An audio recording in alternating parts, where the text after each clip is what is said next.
శుక్లాంబరధరం విష్ణుం శశివర్ణం చతుర్భుజం ప్రసన్నవదనం ధ్యాయేత్ సర్వవిఘ్నోపశాంతయేత్. గురుర్బ్రహ్మా గురుర్విష్ణుః గురుర్దేవో మహేశ్వరః గురుస్సాక్షాత్ పరబ్రహ్మ తస్మై శ్రీగురవే నమః. వ్యాసాయ విష్ణురూపాయ వ్యాసరూపాయ విష్ణవే నమో వై బ్రహ్మనిధయే వాసిష్ఠాయ నమో నమః. కూజంతం రామ రామీతి మధురం మధురాక్షరం ఆరుహ్య కవితాశాఖాం వందే వాల్మీకికోకిలం. శ్రుతిస్మృతిపురాణానాం ఆలయం కరుణాలయం నమామి భగవత్పాదశంకరం లోకశంకరం.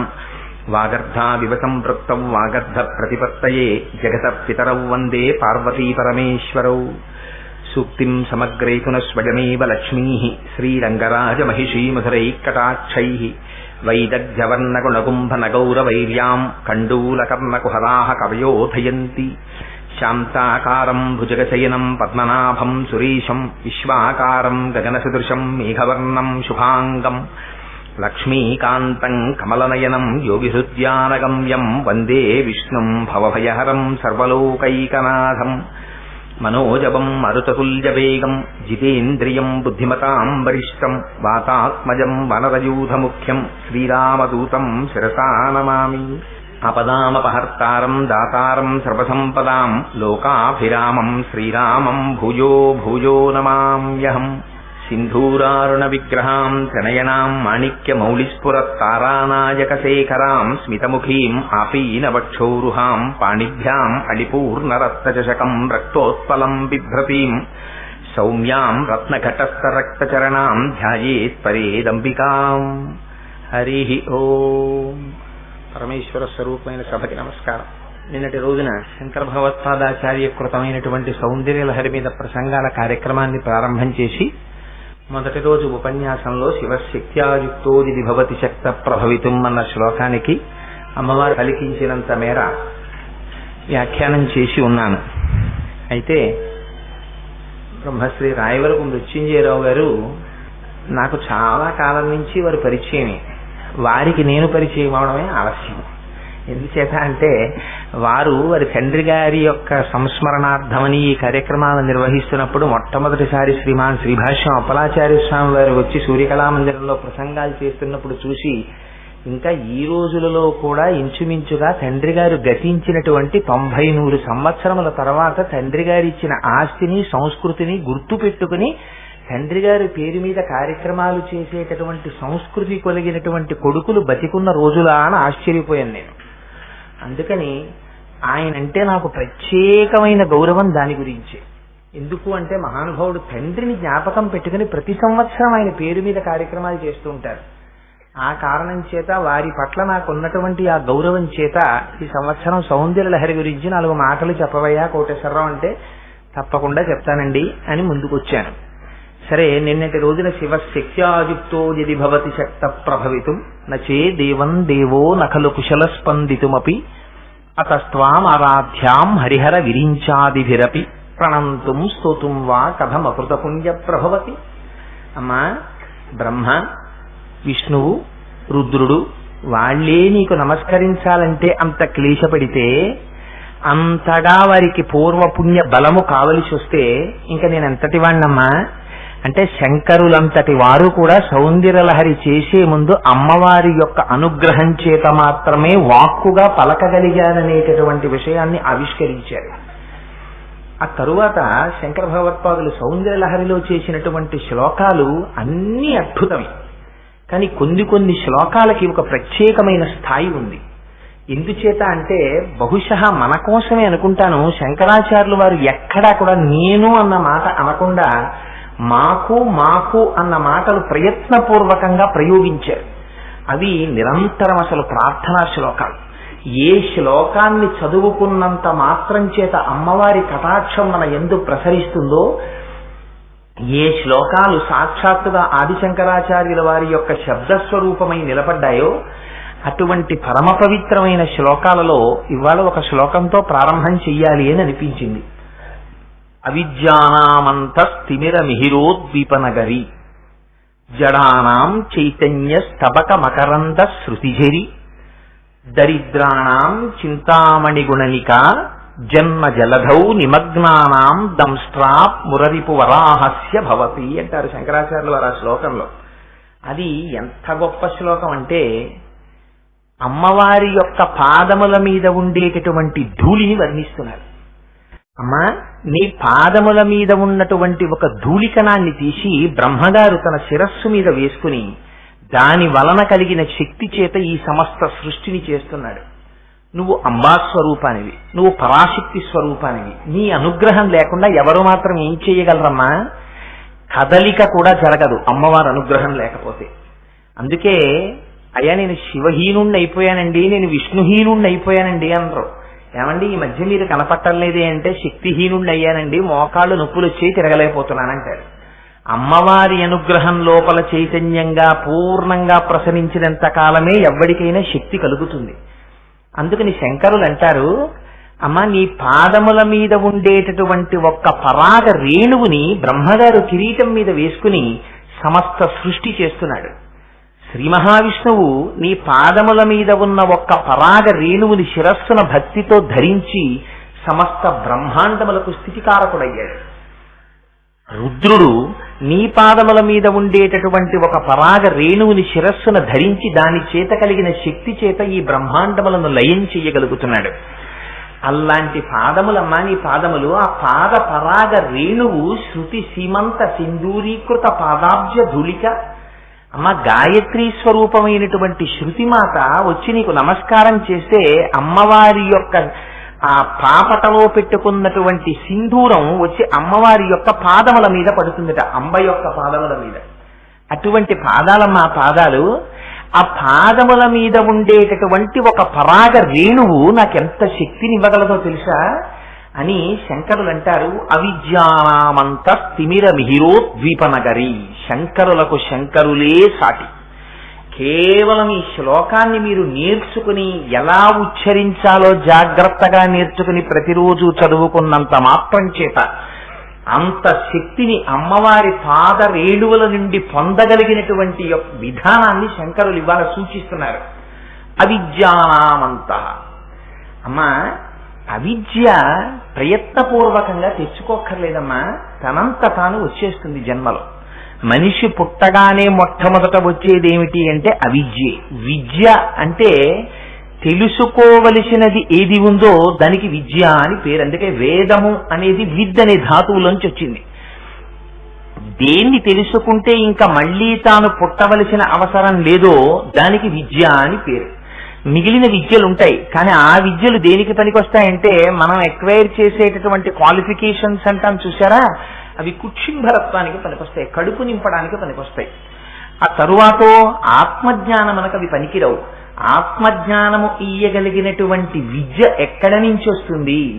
అది కేవలం అమ్మవారి పాదములకు సభక్తిపూర్వకంగా ఎవరు శిరస్సు పాటించి నమస్కరిస్తున్నారో, ఎవరికి అమ్మవారి యొక్క పాదముల మీద ఉన్న పరాగము శిరస్సున పడుతోందో అటువంటి వారికి మాత్రమే ఆత్మజ్ఞానము లభిస్తుంది.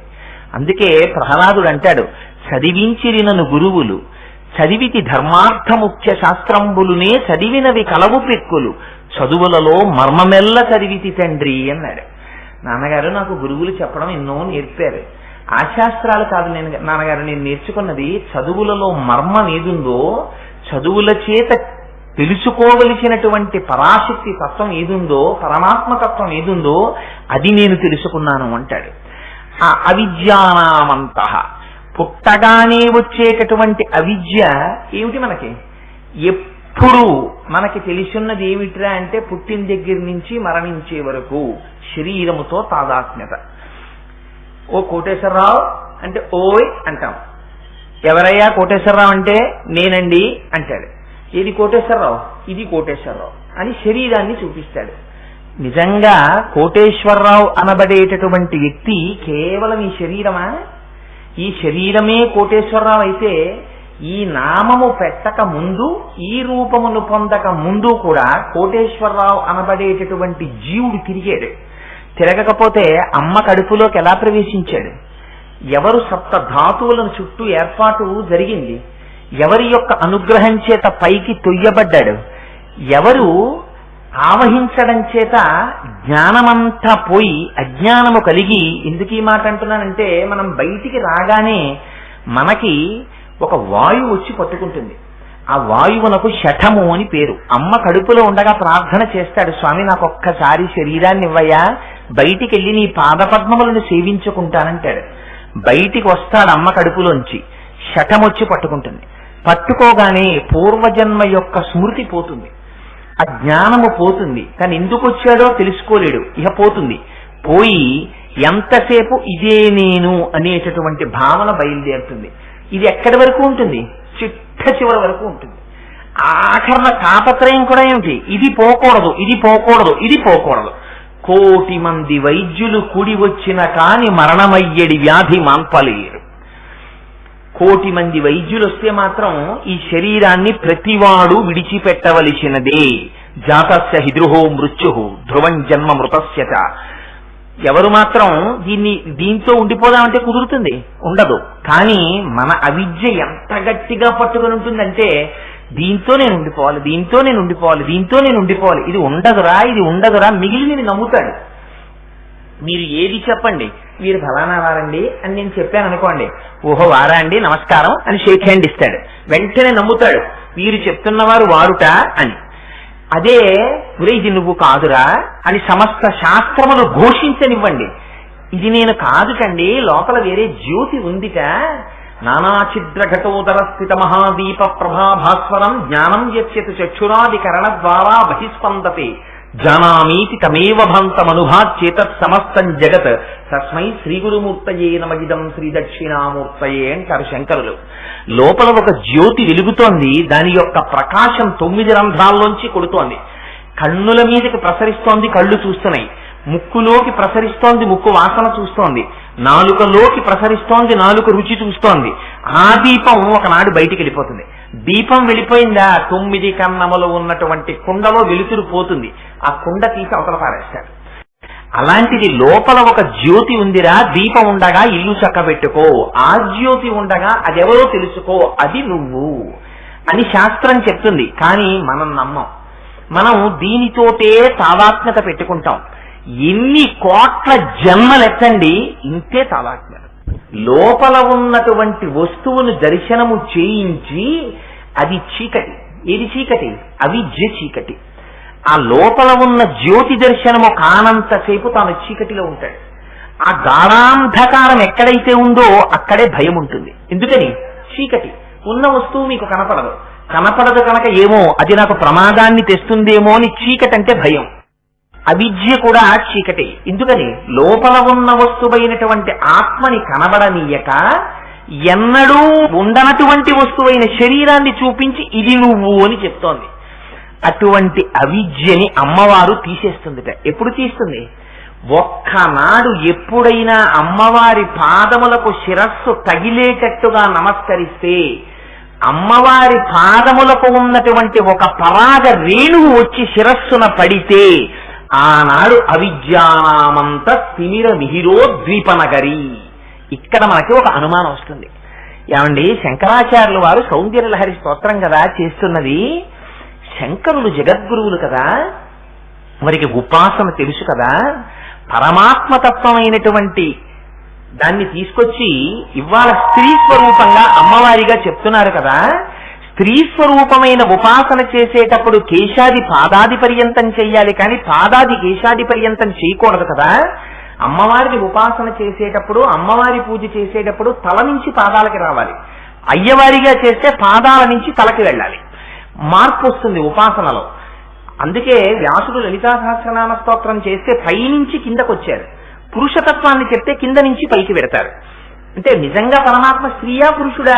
స్త్రీ పురుష నపుంసక మూర్తియును కాక, తిర్యక్ అమర నరాది మూర్తియును కాక, కర్మ గుణభేద సరసప్రకాశి కాక, వెనుక నన్నియుతానగు విభుతలంటూ. అసలైన స్త్రీ కాడు, పురుషుడు కాడు, నపుంసకుడు కాడు, కర్మ కాడు, ఫలితం కాదు, జడం కాదు, ఏమీ కాదు. అన్నింటికి అతీతమైనటువంటి స్వరూపం. కానీ మీరు ఇవాళ సగుణంగా ఆరాధన చేసేటప్పుడు స్త్రీ స్వరూపంగా ఆరాధన చేస్తున్నారు అమ్మవారిగా.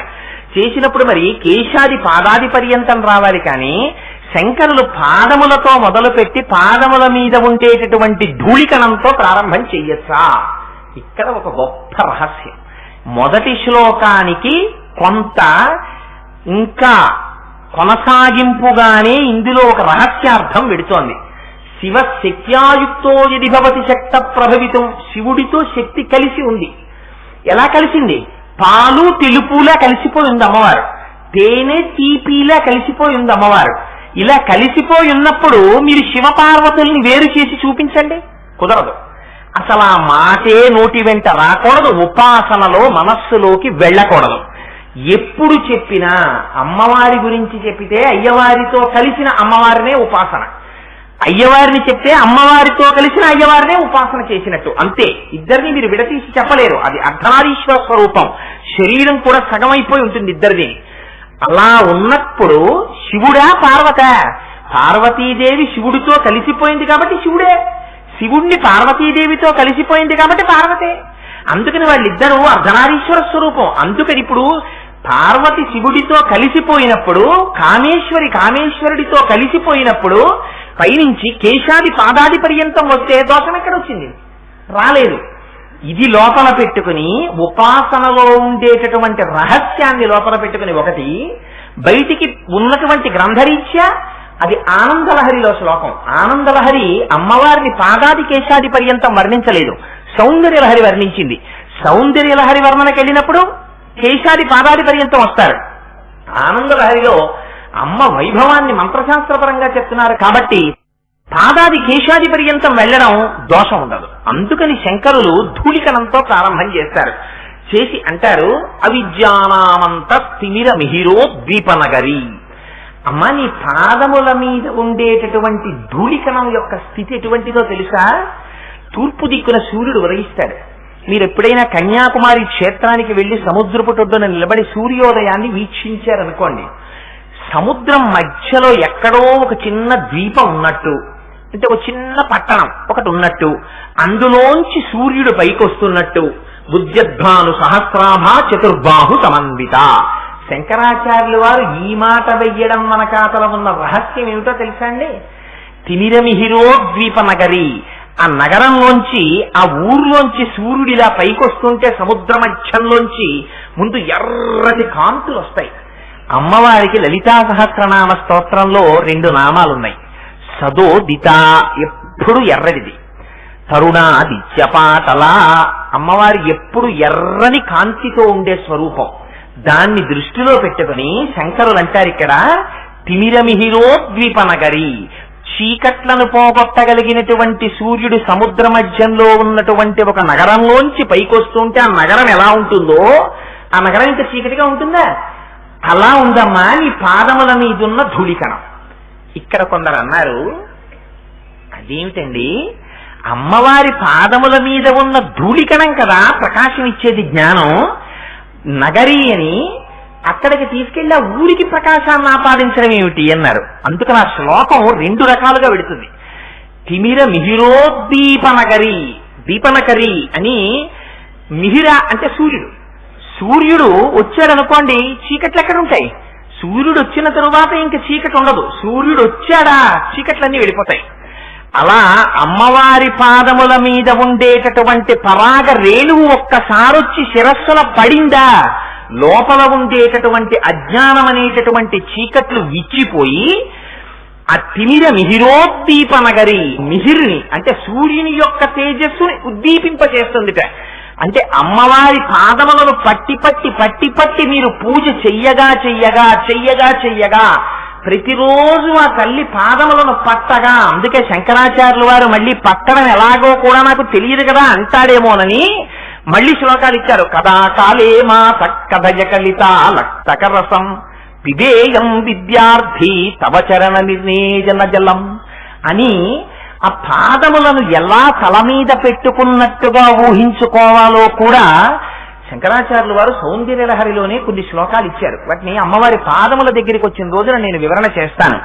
అందుచేత తిమిరమిహిరోద్దీపనగరి, ఆ లోపల ఉండేటటువంటి అవిద్యని తీయగలిగినటువంటి శక్తి ఒక్క అమ్మవారి పాదాల్లో ఉంటుంది. ఎందుచేత అంటే అసలు నిర్గుణమైనటువంటి పరబ్రహ్మాన్ని సగుణ బ్రహ్మంగా మార్చి జగత్తుగా మార్చినది అమ్మే కనుక మళ్ళీ ఆ అమ్మ అనుగ్రహం చేత అవిద్య పోయి నిర్గుణమైన బ్రహ్మంలోకి వెళ్ళిపోతాడు. ఆ ఆత్మ చైతన్యం రావాలంటే ఏ తల్లి మనస్సుని ఇంద్రియాల్ని ఇచ్చిందో ఆ తల్లే మళ్ళీ జ్ఞానం వైపుకి తిప్పాలి. అందుకని ఆవిడ పాదముల మీదున్న ధూళికణం కాని శిరస్సున పడిందా? అవిద్యానామంతస్తిమిరమిహిరో దీపనగరి. శంకరాచార్యుల వారు ఈ మాట జాతికి చెప్పడంలో పెద్ద ప్రయోజనం ఏమిటో తెలుసా అండి? వారికి తెలుసు అమ్మవారి పాదముల మీద ఉండే ధూళికణానికి ఉన్న శక్తి. పాపం వీళ్ళందరూ అవిద్యలో అలమటిస్తున్నారు ఇన్ని కోట్ల మంది. కొంతమందికి తెలుసుకోవాలనుంది, లోపల ఒక జ్యోతి ఉంది, దాని దర్శనం ఎలా అవుతుంది, అసలు అటు వైపుకి మా బుద్ధి ఎలా వెడుతుంది, ఒక గురువు ఎలా దొరుకుతాడు అని తాపత్రయపడుతున్నారు. అటువైపుకి వీళ్ళు తిరగాలంటే మార్గం ఏదో నేను సూచించాలి. అందుకని ఇవాళ శంకర భగవత్పాదులు వారికి తెలియక కాదు, వారు అమ్మవారిని ఉపాసన చేసిన వారు. ఇంకా ఒక మాట చెప్పాలంటే అసలు శంకరాచార్యులు వారే అమ్మవారి అయ్యవారి యొక్క స్వరూపమైన వారు. అందుకని అవిద్యానామంతస్తిమిరమిహిరో దీపనగరి అని జడానాం చైతన్య స్తబకమకరంద శృతిఝరి. మీరు సౌందర్యలహరి అంటే దానికి సౌందర్యలహరి అని పేరు ఎందుకు పెట్టారో తెలుసా అండి? అది నీటి బుగ్గ. మీరు ఏదో ఇల్లు కట్టుకున్నాం, శంకుస్థాపన చేద్దామని చెప్పేసి భూమి తవ్వుతున్నారనుకోండి, అందులోంచి జల పడిందంటారు. అంటే ఒక్కొక్కసారి నీటి స్థానం విచ్ఛిన్నం అవుతుంది అక్కడ. అయితే ఒక్కసారి నీళ్లు పైకి చిమ్మేస్తాయి, పెద్ద ఫౌంటైన్ వచ్చినట్టు వచ్చేస్తే వాడు ఇల్లు కట్టుకోవాలి కనుక వాళ్ళు ఏం చేస్తారంటే రాళ్లు రప్పలు అన్ని వేసి సిమెంట్ వేసి మొత్తం మీద ఆ నీరు పైకి రాకుండా అడ్డు పెట్టేస్తారు. శంకరాచార్యులు వారు కూర్చుని ఒక్కసారి ధ్యానం చేసినంత మాత్రం చేత వారిలోంచి పైకి పెళ్ళుబుకింది సౌందర్యలహరి. వారు కూర్చుని కలం పట్టుకుని రాసింది కాదు. అందుకే సౌందర్యలహరిలో అనేక భావాలు, భక్తి, జ్ఞానము, వైరాగ్యము అన్ని కలగలిసి వెళ్ళిపోతుంటాయి. ఆ వెళ్ళిపోవడంలో అది సౌందర్యలహరి అంటే. మీరు తెలిసి వినండి, తెలియక వినండి, వింటున్నారా? ఆ వినడం చేత ఏమైపోతుంది? అమ్మవారి యొక్క అనుగ్రహము శబ్దస్వరూపమై మీలోకి ప్రవేశిస్తుంది. ప్రవేశించి అది తిప్పుతుంది అమ్మవారి అనుగ్రహంగా. అందుచేత జడానాం చైతన్య స్తబకమకరంద శృతిఝరి. అయ్య బాబోయ్, అసలు శంకరాచార్యుల వారు వేసిన మాటలు ఎవరు వెయ్యలేరండి. మీరు దాన్ని ప్రత్యామ్నాయం పెట్టలేరు. ఈ మాట తీసి ఈ మాట పెట్టండి అంటే ఇంకా పెట్టలేరు. ఎందుకని? జడానాం ఎటువంటి మాట వేశారో చూడండి. సహజంగా మీ స్వరూపం ఏమిటి? మీరు చైతన్య స్వరూపులు. అమ్మవారు మీ నిండా నిండిపోయింది. అమ్మవారికి ఇష్టమైన పని ఏమిటో తెలుసా అండి? లలితా సహస్రనామ స్తోత్రంలో వ్యాసుడు చెప్పారు. ఏమిటి అమ్మవారికి ఇష్టం? చైతన్య కుసుమ ప్రియా. అమ్మవారికి చైతన్య కుసుమాలతో పూజ చేస్తే ఇష్టం.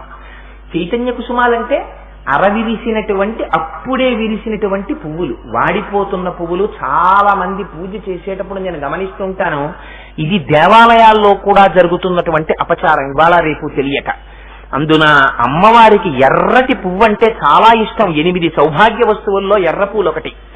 ఇవాళ చాలా మంది తెలియక మందార పువ్వుని చేతిలో పట్టుకుని ఇలా రేకులు విప్పేస్తుంటారు. అంతకన్నా పరమ అపచారం ఇంకొకటి లేదు. అమ్మవారి పాదాల మీద రేకులు విసురుతుంటారు. పువ్వు రేకు విప్పేసి వచ్చినటువంటి భక్తులకు ఇస్తుంటారు. గులాబీ రేకులు చల్లుతుంటారు. ఆ రేకుల మీద నడిచి వెడుతుంటారు. కట్టి కుడిపేస్తాయి ఈ పాపాలు. లలితా సహస్రనామ స్తోత్రంలో వ్యాస భగవానుడు 8 సౌభాగ్య వస్తువుల జాబితా ఇచ్చాడు. ఉప్పు, పెరుగు, తాటి చెట్టు, ఇలాంటివి 8 వస్తువులున్నాయి. వీటి జోలికి వెళ్ళకూడదు ఇప్పుడు. వాటిల్లో అమ్మవారి యొక్క అనుగ్రహం ఉంటుంది. ఆవిడ చైతన్య కుసుమ ప్రియ.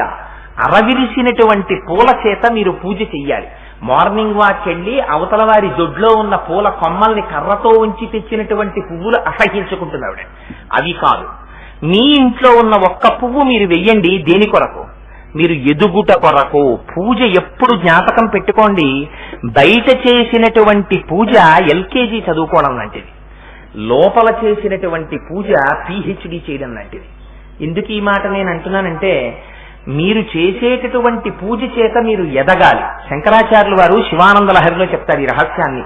గభీరే కాసారే విశతి విజనే ఘోర విపినే విశాలే శైలే చ భ్రమతి కుసుమార్థం జడమతి సమర్ప్యై చేతసరసిజముమానాద భవతే సుఖేనావస్థాతుం జనయిహ నజానాతి కిమహో అంటారు. వీడు అమాయకుడురా, వీడికి తెలియదు. గభీరే కాసారే, లోతైన నీళ్లలోకి దిగుతాడు. దిగి ఎందుకురా వెడుతున్నావు? తామర పువ్వులు అట్టుకొస్తాను పూజకంటాడు. విశతి విజనే ఘోర విపినే, అరణ్యంలో కెడతాడు. ఎందుకు అడవిలో కెడుతున్నావు? పత్రి ఎత్తుకొస్తాను స్వామి పూజకు అంటాడు. విశతి విజనే ఘోర విపిని విశాలే శైలేచ, పెద్ద పెద్ద కొండల మీదకి ఎక్కుతుంటాడు. ఎందుకురా అంతంత కొండలు ఎక్కుతున్నావంటే అక్కడ చెట్లకి పెద్ద పెద్ద పూలు ఉన్నాయి పట్టుకొస్తానంటాడు. ఇలా వెళ్ళిన వాళ్ళందరూ ఎవరో తెలుసా? భ్రమతి కుసుమార్థం జడమతి, వీళ్ళందరూ జడులు అన్నారు శంకరాచార్యులు. పాప అంత కష్టపడి పూలు తెస్తున్నారు ఎత్తేస్తున్నారు ఎంత భక్తులో అనలేదు శంకరులు. జడమతి, వీళ్ళు జడులండి, అక్కడికి పోతుంటారు పూలకన్నారు. మరి ఏమివ్వాలయ్యా జడులంటున్నావు అలా తిరిగితే?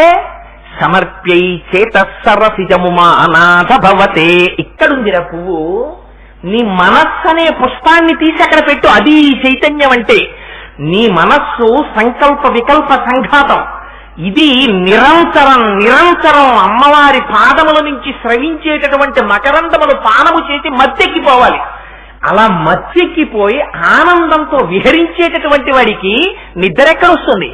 ఎంత సంతోషమో ఎంత సంతోషమో! ఆ పూజ చేయడం సంతోషం, కూర్చోవడం సంతోషం, చదువుకోవడం సంతోషం, చెప్పుకోవడం సంతోషం. ఇంకా ఆ ఆనందం ముందు అన్నం తిన్నా, పాలు తాగినా, తేనె తాగినా ఛీ అనిపిస్తాయి. అన్నిటికన్నా అదే పరమానందం అనిపిస్తుంది. అటువంటి ఆనందప్రదమైనటువంటి వస్తువుని దర్శించగలిగినటువంటి మనుష్య ఉపాధిలోకి నువ్వు వచ్చావు. వచ్చి జడుడిలా ఎక్కడో కూర్చుని నీరసంగా ఎప్పుడూ నిద్రపోతూ ఉంటావేరా? రామకృష్ణ పరమహంస అంటారు, వల వేస్తే నీటిలోకి కొన్ని కొన్ని చేపలు తెలివైనవి ఏం చేస్తాయంటే అసలు ఆ వలకి చిక్కకుండా దాక్కుంటాయి. ఇంకా కొంచెం తెలివి తక్కువ చేపలు వలలో పడతాయి. కానీ ఆ మత్స్యకారుడు తీసి ఒక్కొక్క చేపని తీస్తున్నప్పుడు మళ్ళీ గభాలను దూకేసి నీళ్ళలో పడిపోతాయి. ఇంకా కొంచెం అమాయకపు చేపలు ఉంటాయి, మనం ఏదో చచ్చిపోయినట్టు ఇలా పడుంటే వాడే పారేస్తాడు నీళ్లలో, అలా పడుకుంటా ఏం చేయకుండా వాడి తీసి బుట్టలో వేస్తాడు. అన్నింటికన్నా జడులైన చేపలు ఉంటాయి. అవి ఏం చేస్తాయి తెలుసా అండి? వలతో పాటు బురదలో ఉంటుంది, నీటి గట్టున ఎప్పుడు బురద ఉంటుంది మత్స్యకారులు వచ్చినప్పుడు. ఆ బురదలోకి తల పెట్టేస్తాయి. పెట్టేస్తే ఇంక వాటికి ఏం కనపడదు, కళ్ళు చీకటి కదా బురదలో తల పెట్టేస్తే. నేను ఎవ్వరికీ కనపట్టలేదు, ఇంకా నన్ను ఏం చేస్తారని పడుకుంటుంది. వల తీసినప్పుడు బయటికి రాదు. అలాంటి చేపలు చాలా చక్కగా దొరుకుతాయి. అందుకని జడులు అన్నారు శంకరులు. నీలో ఉన్న ఆత్మ చైతన్యంతో, ఆ చైతన్యముతో సంతోషంగా ఆ మనస్సుని పరమేశ్వరుడికి అర్పించు. అది అర్పించలేనప్పుడు నువ్వు జడుడవు. ఎప్పుడు నిద్రాణంగా, ఎప్పుడు అంటే మీరు ఒక్కటి జ్ఞాపకం పెట్టుకోండి, ఈ మాట నేను అనకూడదని అంటలేదు. కబంధుడని ఉంటాడు రామాయణ అరణ్యకాండలో, పెద్ద పెద్ద చేతులు ఎందుకు పనికొస్తాయంటే తడువుకు తింటుంటాడు, నోట్లో వేసుకుంటాడు, తింటాడు, కడుపులో అరుగుతుంది, వాడికి ఏం కాళ్ళు ఉండవు, వాడు అలా కూర్చుని ఉంటాడు. వాడు ఎందుకు పుట్టాడు? ఈ చేతులతో తడుగుతాడు, సంపద సంపాదించి సంపాదించి సంపాదించి తెచ్చి పెంచుకుంటూ ఉంటాడు. ఈ తెచ్చింది నీ తర్వాత వాళ్ళు పంచుకుంటారు. నువ్వు తడిమిన చేతుల ఫలితాన్ని నువ్వు అనుభవించవలసిన రోజున బాధపడతావు. ఆ రోజున నిన్ను వచ్చి అడ్డుకునేవారు ఆదుకునేవారు ఉండరని జ్ఞాపకం పెట్టుకో. అందుకని జడుడవై తిరుగుతున్నావు ప్రపంచంలో, భగవంతుని పట్ల ఆభిముఖ్యాన్ని కల్పించుకోవట్లేదు. ఈ జడత్వాన్ని తీసేస్తుంది అమ్మవారు. వాడు తెలిసి కాని తెలియక కాని ఒక్కసారి వెళ్లి అమ్మవారి పాదముల దగ్గర ఇలా నమస్కరించి తన మనస్సుకి సంకేతంగా ఒక పుష్పాన్ని తీసి అమ్మవారి పాదముల మీద సమర్పించాడు అనుకోండి. సమర్పిస్తే అమ్మవారు పొంగిపోతుందిట. పొంగిపోయి ఈ సుమము ఎంత చైతన్యవంతమో మీ మనస్సుని అంత చైతన్యవంతం చేసేస్తుందిట. ఏంటంటే ఒకప్పుడైనా అలా ఉండేవాడు, ఆయనే ఇప్పుడు ఇంత అలా అయిపోయాడు అనుకుంటారు. అలా మారుస్తుంది అమ్మ. ఇవాళ శంకరాచార్యులు వారు మనందరినీ ఉద్ధరించడం కోసమని రహస్యాలు చెప్తున్నారు. జడుడవై పడుండకు, నీకు ఆభిముఖ్యం కావాలంటే అమ్మవారి పాదములకు నమస్కరించ. ధూళికణం నీ తల మీద పడిందా, జడానాం చైతన్య సబకమకరంద శృతి చెరి, ఎలాంటి ఉత్సాహాన్ని ఇచ్చేస్తుందోట తెలుసా అండి ఆవిడ? ఇక్కడే ఉంటుంది పుష్పం అనేటటువంటి గుర్తి. ఎదది మనస్సు. అందులోంచి తేనె ఫౌంటైన్ కింద పైకొచ్చినట్టుగా ఆ పరాగం ఒక్కసారి పడిందా, ఇప్పటి వరకు జడుడిలా ఉన్నవాడు అమ్మవారి పాదముల నుంచి స్రవించేటటువంటి భక్తి, ఆ జ్ఞానమనేటటువంటి మకరందాన్ని గ్రోలి పొంగిపోయి అపారమైన ఉత్సాహంగా తిరిగి ఆనందంతో తన్మయావస్థని పొందుతాట. బహుశः అమ్మవారి యొక్క అనుగ్రహం. పాపం వీడికి ఏం తెలుసని వీడు సౌందర్యలహరి చెప్తున్నాడు. వీడేందో చెప్తూ ఉంటే నా మీద భక్తితో ఇంతమంది వచ్చి కూర్చున్నారు అనుకుందో ఏమో అమ్మవారు. గోపాలకృష్ణ గారి యొక్క మస్తిష్కంలో ప్రవేశించి ఒక గొప్ప ఆలోచన చేసింది తల్లి. అమ్మవారికి లలితా సహస్రంలో నామం ఉంది, సువాసిని. సువాసిని యర్చన ప్రీత. ఆవిడ సువాసిని. ఆవిడికి ఎప్పుడైనా జ్ఞాపకం పెట్టుకోండి. అందుకే ఉపాసనలో అమ్మవారిని ఎక్కువ చేసి అయ్యవారిని తక్కువ చేస్తే ఆవిడకి అసహ్యం. ఆవిడికి ఎప్పుడు అయ్యవారి యొక్క స్తోత్రం చేసి అమ్మవారి స్తోత్రం చేస్తే అమ్మవారు ప్రీతి పొందుతుంది. అందుకే సౌందర్య లహరికి ముందు శివానంద లహరి చదివి సౌందర్య లహరి చదువుతారు. అందుకని సోమవారం నాడు, సోమ అంటే స ఉమ, ఉమతో కలిసినటువంటి సాంబ సదాశివుడు. అసలు ఆ రోజేటువంటి రోజు. అందుకని సోమవారం నాడు ఉదయం ఇక్కడ లోపల ఉన్నటువంటి పెద్ద హాల్లో అమ్మవారి యొక్క మూర్తిని, అంటే సాక్షాత్ అమ్మవారు వస్తారు ఆ రోజున. వచ్చి ఉదయం 8 అయ్యేటప్పటికి కూర్చుంటారు. ఎవరెవరు 8 గంటలకి సువాసినులు పురుషులు ఎవరైనా మేము చదువుతామండి అని ఉత్సాహం ఉన్నవాళ్లు వస్తే ఆ రోజున మీరు చెయ్యవలసింది ఒక్కటే, ఆవిడ నామపారాయణ ప్రీత. ఏం అట్టహాసపు పూజ అక్కర్లేదు. మీరు పరమ పవిత్రంగా నామాలు చెప్తే చాలా ఆవిడ పొంగిపోతుంది. అందుకని ఆ రోజున ఏం చేస్తున్నామంటే 8 గంటల కల్లా ఎంతమంది వస్తే, ఒకవేళ పురుషులు ఆ నామం చెప్పాలి అనుకుంటే పైన చొక్కా బనీను తీసేస్తే మాత్రమే. మేము చొక్కా బనీను తీయలేమండి, మాకు అది ఆనందం అనుకున్న వాళ్ళ విషయంలో మేమేమనం, దాని గురించి ఏమీ ఇబ్బంది లేదు, మీరు వేసుకోండి. కానీ నామములు చెప్పడానికి మాత్రం వీల్లేదు. చొక్కా బనీను తీసి వీలైతే ఒక తెల్లటి లుంగీలా కట్టుకోండి. పోని పంచలా కట్టుకోవడం చేత కాకపోతే లుంగీలా కట్టుకోండి. ఇంత చైతన్యం ఇచ్చి మన కోసం ఇంత తాపత్రయపడే అమ్మ దగ్గర అమ్మా అని 1000 మాటలు పిలవడానికి ఒక్క రోజున మన మీద చొక్కా తీసేసి ఉత్తరీయం వేసుకుని ఒక తెల్లటి లుంగీ పంచ కట్టుకుని అక్కడ అద్భుతంగా వేద పండితులు వచ్చి అమ్మవారికి ఆవాహన చేసి పూజ చేసి 3-4 వేల సింహాచల సంపంగి పుష్పాలు విశాఖపట్నం నుంచి తెప్పిస్తున్నారు బుట్టలు. అవన్నీ అమ్మవారికి మీ అందరూ, నేను అక్కడ వేదిక మీద కూర్చుని ఓం శ్రీమాత్రే నమః అంటాం. మీ అందరూ శ్రీమాత్రే నమః అంటారు. మీరు అన్నప్పుడు సంపంగి పూలు అమ్మవారి పాదాల మీద పడతాయి. ఇదంతా అయిన తర్వాత ఓం జాతవేదసే సునవామసో మమ రాతి యతో నిదహాతి వేదః సనః పరుషదత దుర్గాని విశ్వానావేవ సింధుం దురితాప్యగ్నిః తామగ్నివర్ణాం తపసాజ్వలంతీం వైరోచనీం కర్మ ఫలేషు జుష్టాం అని ఆ దుర్గా సూక్తంతో మంత్రపుష్పం పూర్తి చేస్తే ఇక్కడ మంగళవాయిద్యాల సెట్ పైనుంది కాబట్టి అది ఒక్కసారి మోగుతుంది. అన్ని దేవాలయాల్లో నీరాజనం ఇస్తారు.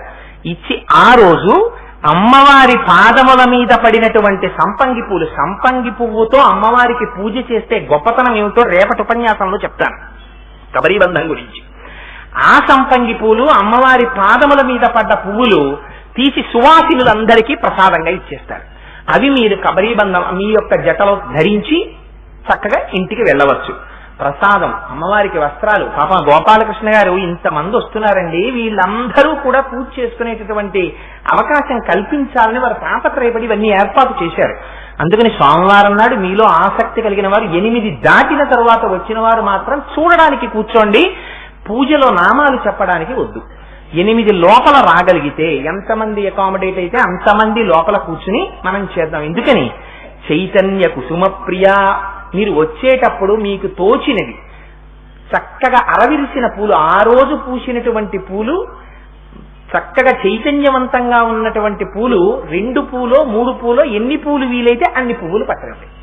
ఆ పువ్వులు అక్కడ ఇచ్చేస్తే 7:45 అయ్యేటప్పటికి పువ్వులు ఇచ్చేయడం అయిపోవాలి. చక్కగా పూజ చూసి అందరూ మళ్ళీ ఆ పువ్వులు ప్రసాదంగా తీసుకుని వెడుదురుగారు. ఎందుకని ఏర్పాటు చేశారు ఇవన్నీ?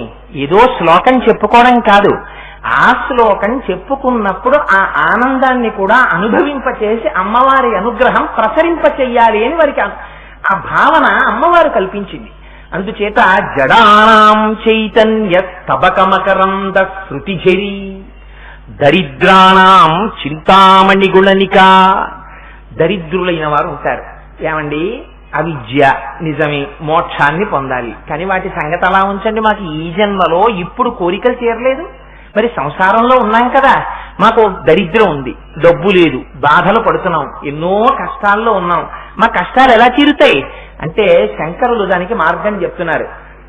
జడానాం చైతన్య స్తబకమకరంద శృతిఝరీ దరిద్రానాం చింతామణి గుణనిక.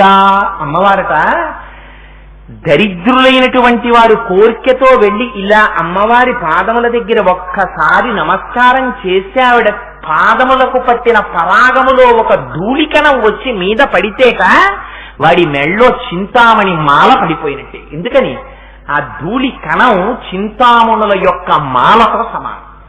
ఒక్క చింతామణి ఉంటేనే చాలా గొప్ప. ఎందుకని మనకి కోరికలు తీర్చగలిగినటువంటివి 3 ఉంటాయి: కామధేనువు, కల్పవృక్షము, చింతామణి. ఇందులో కామధేనువు చాలా గొప్పది.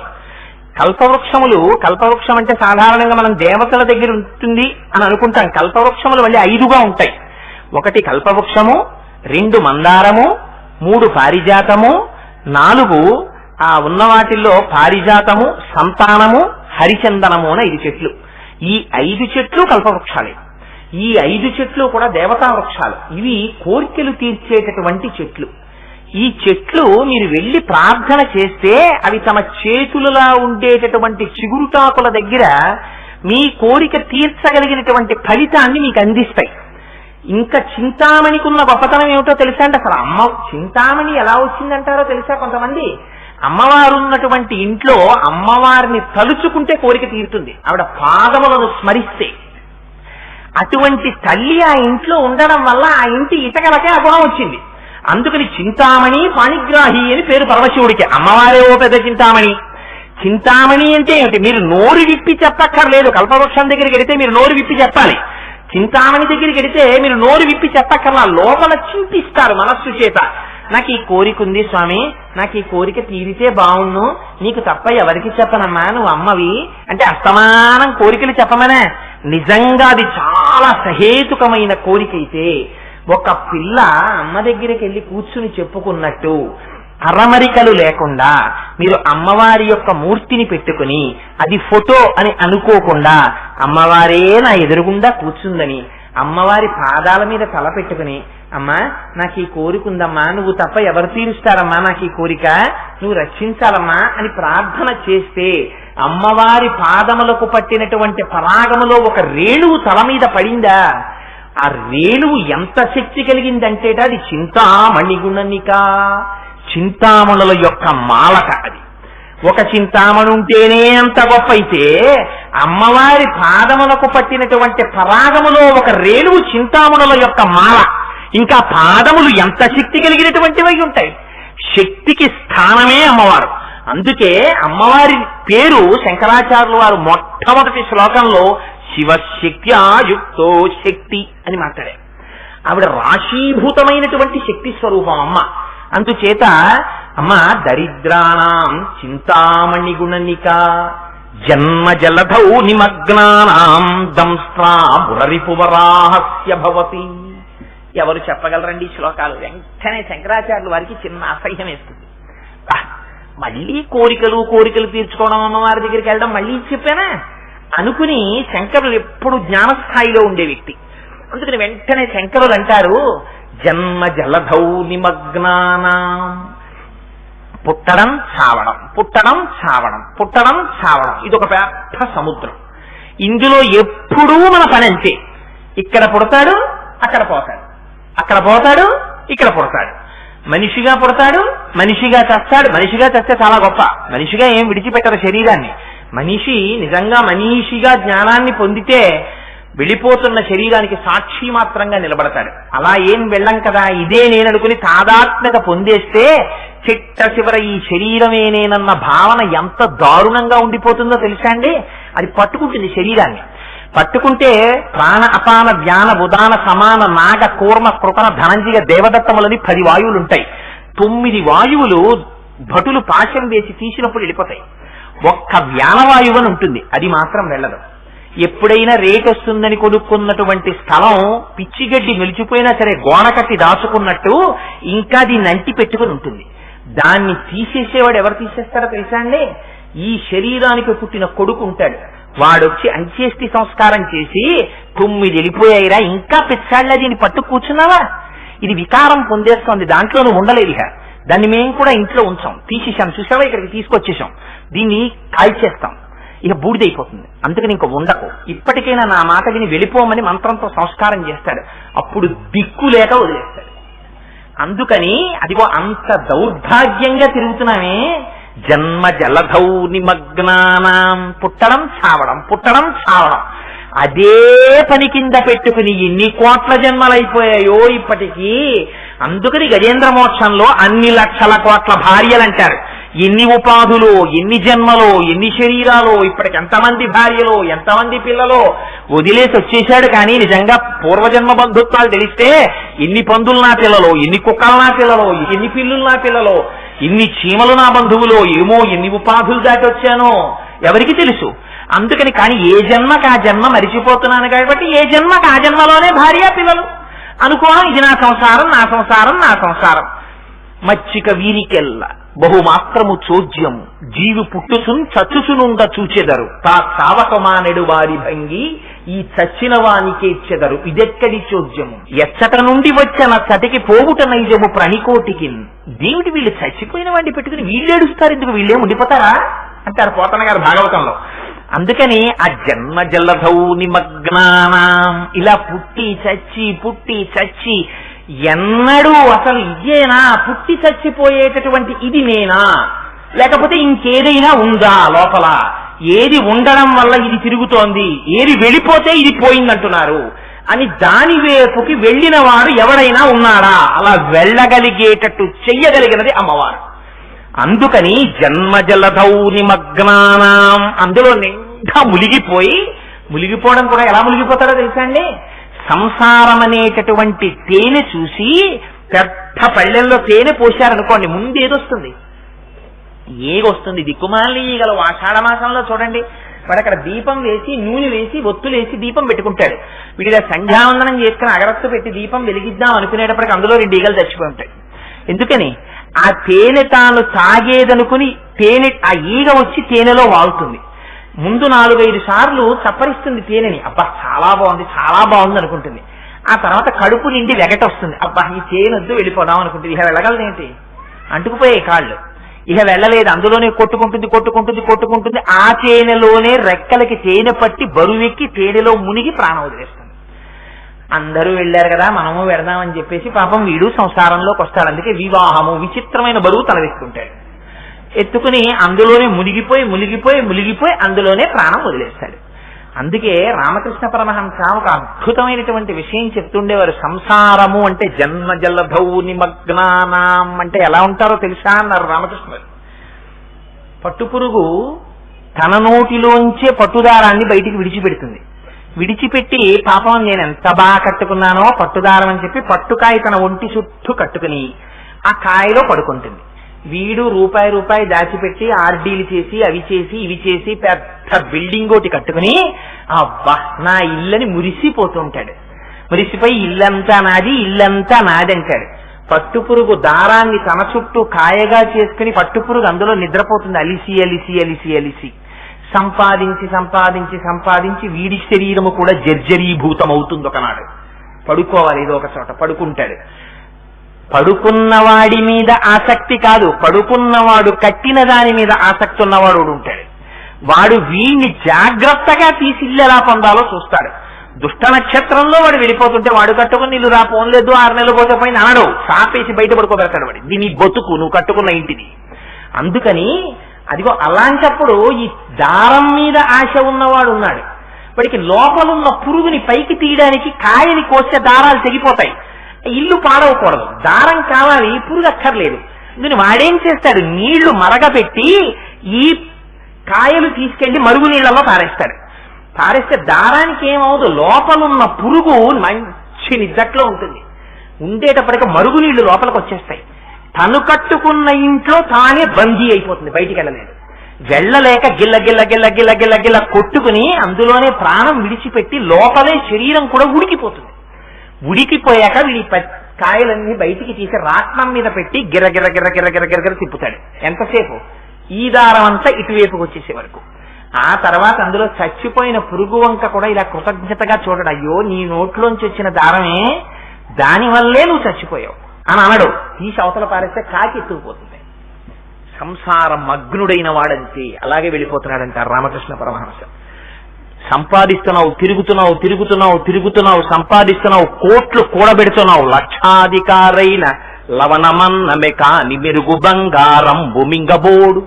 ఎప్పుడైనా వెళ్ళి అమ్మవారి పాదములకు శిరస్సు పాటించి నమస్కరించావని జన్మాంతరంలో చేసుకోలేదు.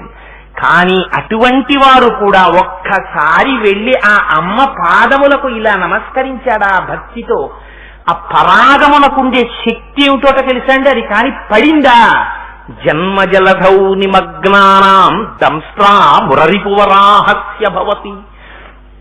శంకరులకు శంకరులే సాటి మహానుభావుడు.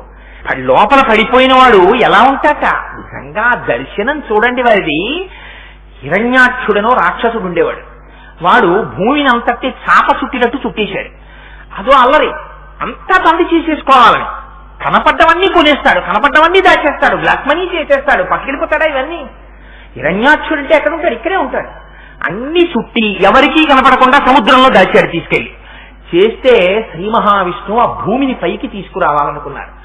ఆదివరాహమూర్తి అయి ఆనాడు స్వామి నీటిలోకి వెళ్లి దంస్ట్రా అంటే తన కోర చేత భూమిని పైకి పెట్టుకుని దాన్ని పైకి తీసుకొచ్చి ఆ హిరణ్యాక్షుణ్ణి సంహరించి మళ్లీ భూమిని యథాస్థానంలో ఉంచారు.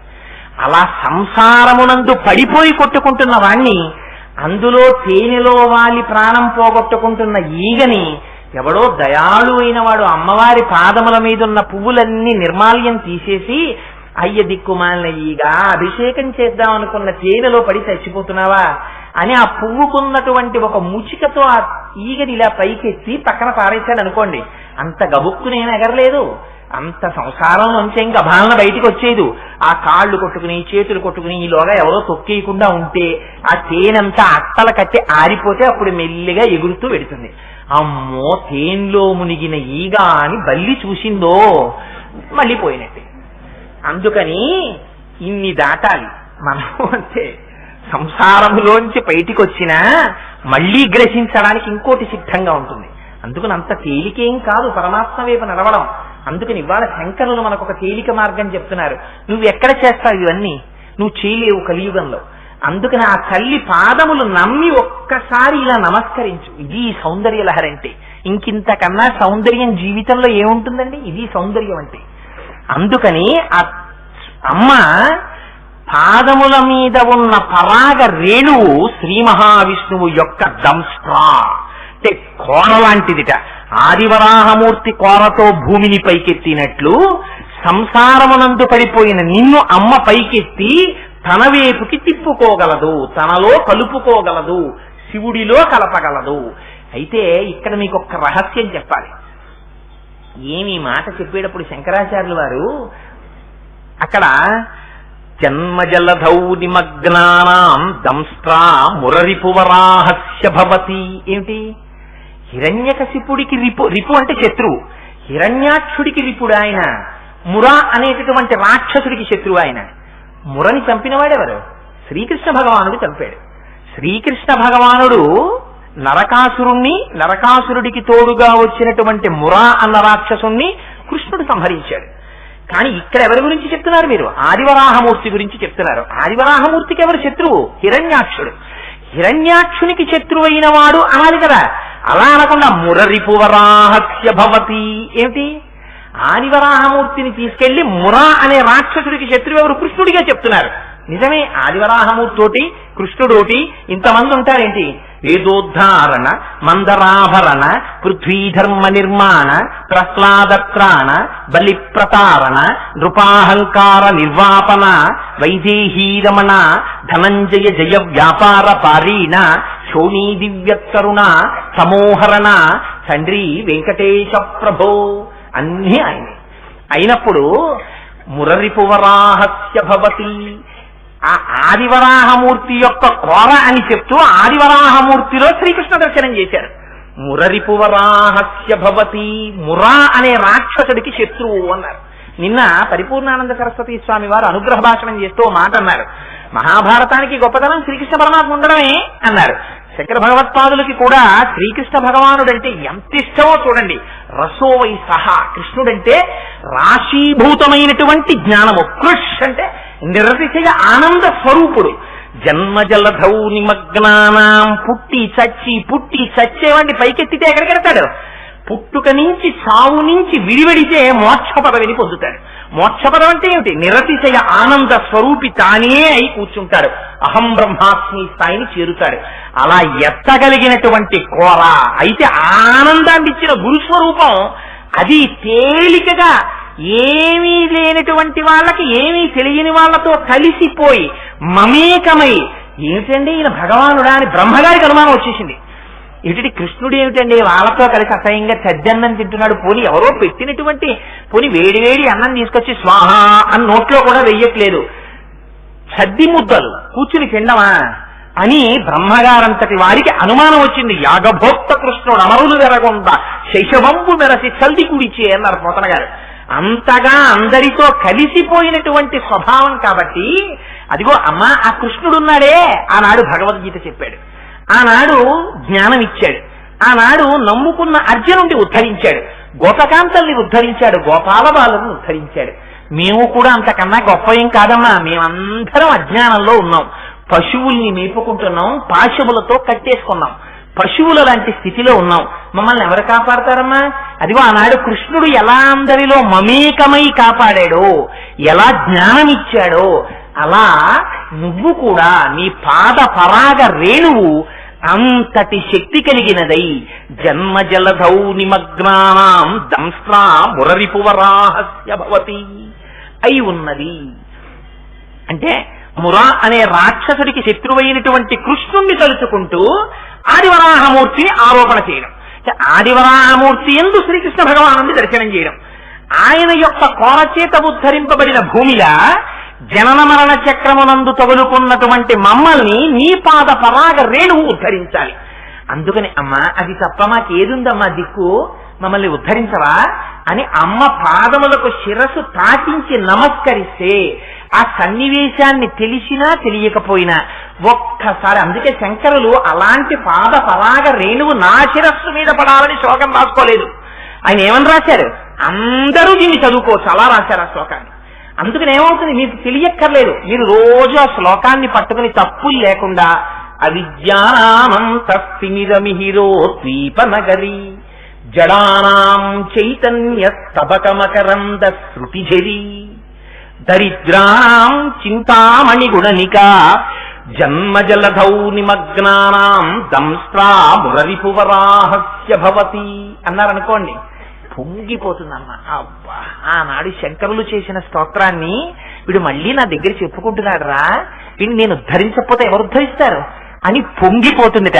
అలా ఉద్ధరిస్తుందా అండి అమ్మ? అది చెప్పడానికి శంకరులు వెంటనే ప్రయోగం చూడండి సౌందర్యలహరిలో. శంకరాచార్యుల వారి ప్రయోగాలు సౌందర్యలహరి బహుభంగిమల. నేను ఇంకా వీడు అసాధ్యం కూలా, వీడు 3 శ్లోకాలు చెప్పాడురా 9 రోజులకు అంటారని కొంత కుదిస్తున్నాను. లేకపోతే నిజంగా ఒక్కొక్క శ్లోకం వెనకాతల ఎంత రమణీయమైనటువంటి అర్థాలు ప్రతిపాదించారో మహానుభావుడు. పేరు చెప్పరు, ఎవరిని ఉపాసన చేస్తున్నారు చెప్పరు, గుర్తుపట్టమంటారు. మీ అమ్మగారిని మీరు గుర్తుపట్టాలి. రే ఈడెవరు అని మీరు, ఈశ్వరే కదూ అని మా అబ్బాయి అడిగాడు అనుకోండి, ఈశ్వర్రా మీ అమ్మ అని ఎవరైనా చెప్పారనుకోండి, అదేదో తేడా వచ్చేసినట్టు. అదేమిటి, నా భార్య నా కొడుకు దగ్గరికి వెడితే నా కొడుకు దగ్గరికి వేరొకరు వచ్చి ఈశ్వర్రా మీ అమ్మ అని చెబితే అమ్మ వచ్చావా అని మా అబ్బాయి అంటే దోషం ఎక్కడున్నట్టు? అమ్మలో లేదు, కొడుకులో ఉంది. ఒకరు చెప్తే గుర్తుపట్టడమా అమ్మని? అమ్మ పేరు చెప్పక్కర్లేదురా, అమ్మ అనేటప్పటికే అమ్మ ఏమిటో నీకు గుర్తుకు రావాలి. అందుకని ఆ శ్లోకం చూడండి ఎలా పెడుతుందో. కొన కాంచీరామా కరికలభ కుంభక్తనత పరిక్షీణా మధ్యే పరిణత శరచంద్రవదన ధనుర్పాశం బాణం శృణిమపి దధానా కరతలై అని ఎంత గొప్పగా వేసేస్తారంటే ఆ పాదం వెనకాతల పాదాన్ని ఆయన అంటారు, పురస్తాద్యస్తాం నహ పురమధితు రహో పురుషికా. నహ అంటారు, నహ అంటే మేము, నేను అని శంకరాచార్యుల వారికి చెప్పుకోవచ్చుగా, అలా చెప్పరు. నహ అంటారు, మేమందరం. ఎప్పుడు చూస్తామమ్మా అలాగా? అమ్మని చూడాలనుకున్న పిల్లాడు అమ్మని చూసి ఎన్నాళ్ళైందో మా అమ్మ పొద్దున్నే లేచి నా కోసమని వెంకటేశ్వర స్వామి అంతటి వారికి ఇప్పటికీ నిద్ర లేపవలసి ఎలా లేపుతామండి మనం? కౌసల్యాసు ప్రజారామ పూర్వా సంధ్యా ప్రవర్తతే ఉత్తిష్ట నరశార్దూల కర్తవ్యం దైవమాన్నికం ఉత్తిష్ట నరశార్దూల కర్తవ్యం దైవమాన్నికం. ఆయన లేవలేదనుకోండి, అప్పుడు ఒక ప్రయోగం చేస్తారు. ఏమని? యోషా గణేన వరదగ్ని విమధ్యమాని ఘోషాలయేషు దిమంధన తీవ్ర ఘోషా రోషాత్ కలిం విధదతే కకుభశ్చ కుంభా శేషాద్రిశే కర విభో తవ సుప్రభాతం అంటారు. స్వామినికి జ్ఞాపకం ఉందా? అదిగో పెద్ద పెద్ద కడవల్లో పెరుగు చిలకడం కోసమని అందులో కవ్వం దింపారు, వాటికి తాళ్లు కట్టారు. ఆ పెద్ద కవ్వం గట్టి పెరుగులోకి దిగిందేమో తిరగట్లేదు, అతి కష్టం మీద చిలుకుతున్నారు. ఆ చిలుకుతున్నప్పుడు చేతులకు ఉన్నటువంటి గాజులు గల్లు గల్లుమని మోగుతున్నాయి. అందులో నీ గురించి పాట పాడుతున్నారు. గాజులకున్నటువంటి గల్లు ధ్వని, నోటి వెంట వచ్చేటటువంటి నీ పాట ధ్వని, పెరుగులో కవ్వం కదలడం వల్ల వచ్చేటటువంటి కమ్మని వాసన, వారి గోపికలు తలలలో పెట్టుకున్నటువంటి పూల యొక్క వాసన అన్నీ కలిసి వాతావరణాన్ని గుబాళించేస్తున్నాయి. కవ్వానికి కుండకి ఏమైనా దెబ్బలాట వచ్చిందా అన్నట్టుగా చర్ర చస్సమంటోంది కవ్వం. ఆ చప్పుడు వినపడుతోందా? నిద్రలే. ఎక్కడ వెంకటేశ్వరుడు, ఎక్కడ కృష్ణావతారం? ఇది వినేటప్పటికీ యోషా గణేన వరదత్ని విమధ్యమాని ఘోషాలయేషు దిమంధన తీవ్ర ఘోషా అనేటప్పటికి సుడియుచు గిజుకుచు వాలుచు సడికొట్టుచు అమ్మ రమ్ము చన్నిమ్మనుచు వెడబెడ గంతులు వయచుచు కదిసి కదవ బాలకుంటూ కవ్వము పట్టెనంటారు పోతన గారు. ఆనాడు అమ్మ దగ్గరికి పరిగెత్తుకొచ్చి కవ్వం పట్టుకుని అమ్మ అమ్మ అమ్మ ఆకలేసేస్తోందమ్మా, నాకు పాలియమ్మ పాలియమ్మ అన్నది గుర్తొచ్చి ఆ యశోద వకుళమాతగా వంటశాల ఎదురుగుండా కూర్చుంది. పాపం అమ్మ మళ్ళీ నా కోసం అక్కడ కూర్చుందో ఏమిటో, తెల్లారిపోయింది కదా. పాలు పెరుగు కవ్వాలు కృష్ణుడు అవతారం గుర్తొచ్చి, తన సౌలభ్యం గుర్తొచ్చి గభాలన లేచి కమలాకు చచూచుక కుంకుమతో నియతారుణితాతుల నీలతనో ఒంటి మీద అమ్మవారిని రాత్రి కౌగిలించుకున్నప్పుడు అమ్మవారు కుచుమలకు అద్దుకున్నటువంటి కుంకుమ యొక్క రేఖలు తన వక్షస్థలం మీద కనపడుతున్నాయని కూడా చూసుకోకుండా ఉత్తరీయం జారిపోతుండగా పరుగు పరుగున వచ్చి భక్తులకు దర్శనమిచ్చినటువంటి సౌలభ్యమూర్తి అయిన వెంకటాచలపతిలా అమ్మవారి యొక్క దర్శనం ఎలా ఉంటుందో చెప్తారు శంకరులు. క్వణత్కాంచీదామా కరికల్లభకుంభస్తనత క్వణత్కాంచీదామా. ఆ మాట చూడండి ఎంత గొప్ప మాట. అసలు అక్కడ వేసేయడంలో అందం చూడండి. కాంచీ అన్నారు. కాంచీ నాభిస్థానం భారతదేశానికి అంతటికీ కూడా. నాభి అమ్మకి మనకి ఉండేటటువంటి సంబంధాన్ని చెప్తుంది. మనం అమ్మ కడుపులో ఉన్నంతసేపు మన పోషణ నాభిగొట్టంలోంచే జరుగుతుంది.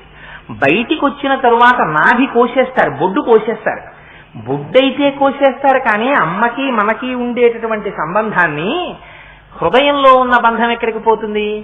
ఆ హృదయ బంధం ఎప్పుడూ ఉండిపోతుంది అమ్మకి కొడుక్కి. కానీ ఇక్కడ శంకరులు అంటారు క్వణత్కాంచీదామా.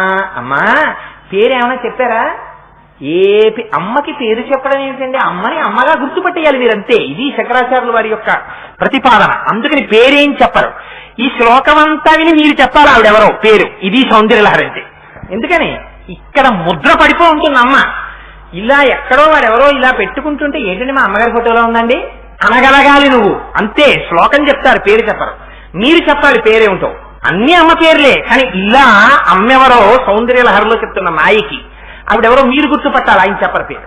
అలా మా కళ్ళ ముందు కనపడు అంటారంతే. అంటే లోపల ఎంత ఉపాసన చేశారో చూడండి. అలా అమ్మ కనపడాలి అని అమ్మని వర్ణించేస్తున్నారు. ఈ స్థితి నువ్వు పొందాలి. నువ్వు కూడా అలా అమ్మని ఉపాసన చేయగల. కళ్ళు మూసుకుంటే నీకు కనపడాలి. ఎలా? కొనకాంచీదామా. అమ్మ నడుం చుట్టూ మేఖలా పెట్టుకుంటుంది. మేఖల పెట్టుకుంది అంటే మళ్ళీ ఒక చిన్న పొరపాటు జరుగుతుంది అక్కడ. ఎందుకంటే మేఖల అయితే దానికి గంటలు ఉండవు. చిరుగంటలు లేకపోతే మేఖల అనాలి. చిరుగంటలు ఉన్న మొలనూలైతే దాన్ని మొలనూలు అంటారు. అమ్మ మొలనూలు పెట్టుకుంటుంది అంటే వడ్డాణం లాంటిది అనుకోండి. దానికి చిరుగంటలు ఉంటాయి. ఆ గంటలు ఉండడంలో గొప్పతనం ఏమిటో తెలుసా అండి? చిన్ని గంటలు ఉంటాయి. అమ్మవారి నడుము చాలా సన్నగా ఉంటుంది. సరే అలా ఎందుకు చెప్తారు? అది ఎలాగో వచ్చేస్తుంది. పరీక్షీణా మధ్యే అక్కడ చెప్తారు.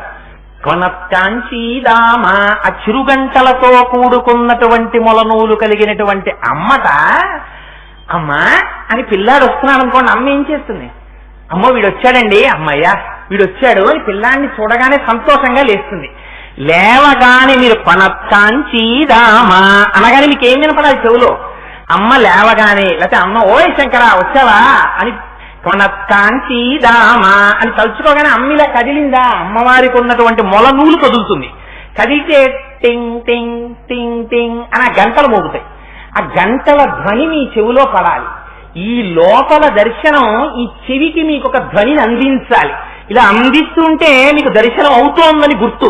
ఎంత రహస్యమైన ప్రతిపాదన చూడండి. ఇది నేర్పుతున్నారు శంకరులు. ఇది నీకొచ్చిందా నిర్భయమైన స్థితి. నీ వెంట అమ్ముంటుంది, ఇలా ఆరాధన చేయడం నేర్చుకో. ఇది సౌందర్యలహరి. క్వనత్తాంచీదామా కరికల్లభ కుంభస్తనత. గున్న ఏనుగుల యొక్క ఉండేటటువంటి ఉంటాయే శిరస్సు యొక్క భాగములు, ఆ శిరస్సు యొక్క ఉపరితలములు ఎలా ఉంటాయో అంతంత వక్షోజములు కలిగినటువంటి అమ్మవార్త. అంటే ఆ మాట ఎందుకు అంటున్నారు? అమ్మా అని పిలవడం. తను సంటితనంలో ఏమీ తెలియనప్పుడు ఏడిస్తే తన్ని పోషించిందేది అమ్మ యొక్క వక్షోజమే తనని పోషించింది. అందుకని ప్రతి కవి కూడా అమ్మవారి యొక్క వక్షోజములను స్తోత్రం చేస్తాడు. స్తోత్రం చెయ్యడంలో దౌర్భాగ్య బుద్ధి కాదు, అది అమ్మని చూడడం. అమ్మా ఆ పాల నుంచేనమ్మా నేను పెరిగాను అని కృతజ్ఞతాపూర్వకంగా మాతృత్వానికి నమస్కారం చేయడం. ఆవిడలో జగన్మాతని దర్శనం చేస్తున్నారు. లేకపోతే అమ్మా ఇంతమంది పిల్లలు ఎలా పెరుగుతున్నారమ్మా, ఇన్ని బ్రహ్మాండాలు, సమస్త సృష్టిని బిడ్డలు కదమ్మా, వీళ్ళందరికీ పాలిచ్చి పెంచుతున్నావు కదమ్మా. పేరాల భరత శర్మ గారికి అయితే అమ్మవారు దర్శనం ఇచ్చింది. ఎంత గొప్ప దర్శనం అంటే, ఒక్కడు ఇంగు ముఖంబునను మరొక్కడు ఆరుముగాలతోడ నీయక్కున పాలుతావ, జగమంతయు బిడ్డలు కన్న తల్లి నేడెక్కడ నుండి చేపెద కొయిన బింబము చంద్రబింబమున్ తక్కక నీ యురంబునను తాల్పకయున్న అహర్నిశల్ సతీ అన్నారు. అమ్మా ఇద్దరు పిల్లల్లో ఒకడేమో ఏనుగు ముఖం వాడేమో ఒక తొడ మీద కూర్చుని ఒక స్తన్యం తాగేస్తున్నాడా, ఇంకొకడు 6 ముఖాల వాడా సుబ్రహ్మణ్యేశ్వరుడు, వాడు ఒక స్తన్యం తాగేస్తున్నాడా. అమ్మా నీకు వాళ్ళిద్దరేనా అమ్మా పిల్లలు? మేమందరం పిల్లలం కావు, నువ్వు మా అమ్మవమ్మా. వాళ్ళిద్దరే తాగేస్తుంటే వాళ్ళ కడుపులు ఎప్పటికీ నిండుతాయి. ఒకడు ఏనుగు ముఖం వాడంటే పొట్ట ఏనుగు పొట్ట, ఒకడు 6 ముఖాల వాడు, వాడి పొట్ట ఎప్పటికీ నిండుతుంది. 6 ముఖాలతోనూ వాడు తాగాలి. ఇప్పుడు కార్తికేయుడు. ఇంకా మేమెప్పుడు తాగుతాం, మా కడుపు ఎప్పుడు నిండుతుందమ్మా అమ్మని అడిగినట్టు అడిగారు. అడిగితే అమ్మ అందిట, ఓయ్ శర్మ బెంగ పెట్టుకోకోయ్, ఇనబింబము చంద్రబింబమున్, సూర్యుణ్ణి చంద్రుణ్ణి తన స్థానాలుగా చేసుకుంటే చేసుకుంటే సూర్యుడి చేత చంద్రుడి చేతే కదా పంటలన్నీ పండేది. మీకు తెల్లవారు లేస్తే 6వ క్లాసులోనే చెప్పేస్తారు, సూర్యరశ్మి తగలకపోతే ఆ లోపల ఆ పత్రహరితము తయారు కాదు, అందుచేత మొక్కలు పెరగవు అని చెప్తాం కదా. అందుకని సూర్యుడి చేత చంద్రుడి చేత ఓషధులు ప్రకాశించి శరీరంలోకి వచ్చిన రోగము పోతోంది, సూర్యుడి చేత ప్రకాశించి పంటలు పండుతున్నాయి.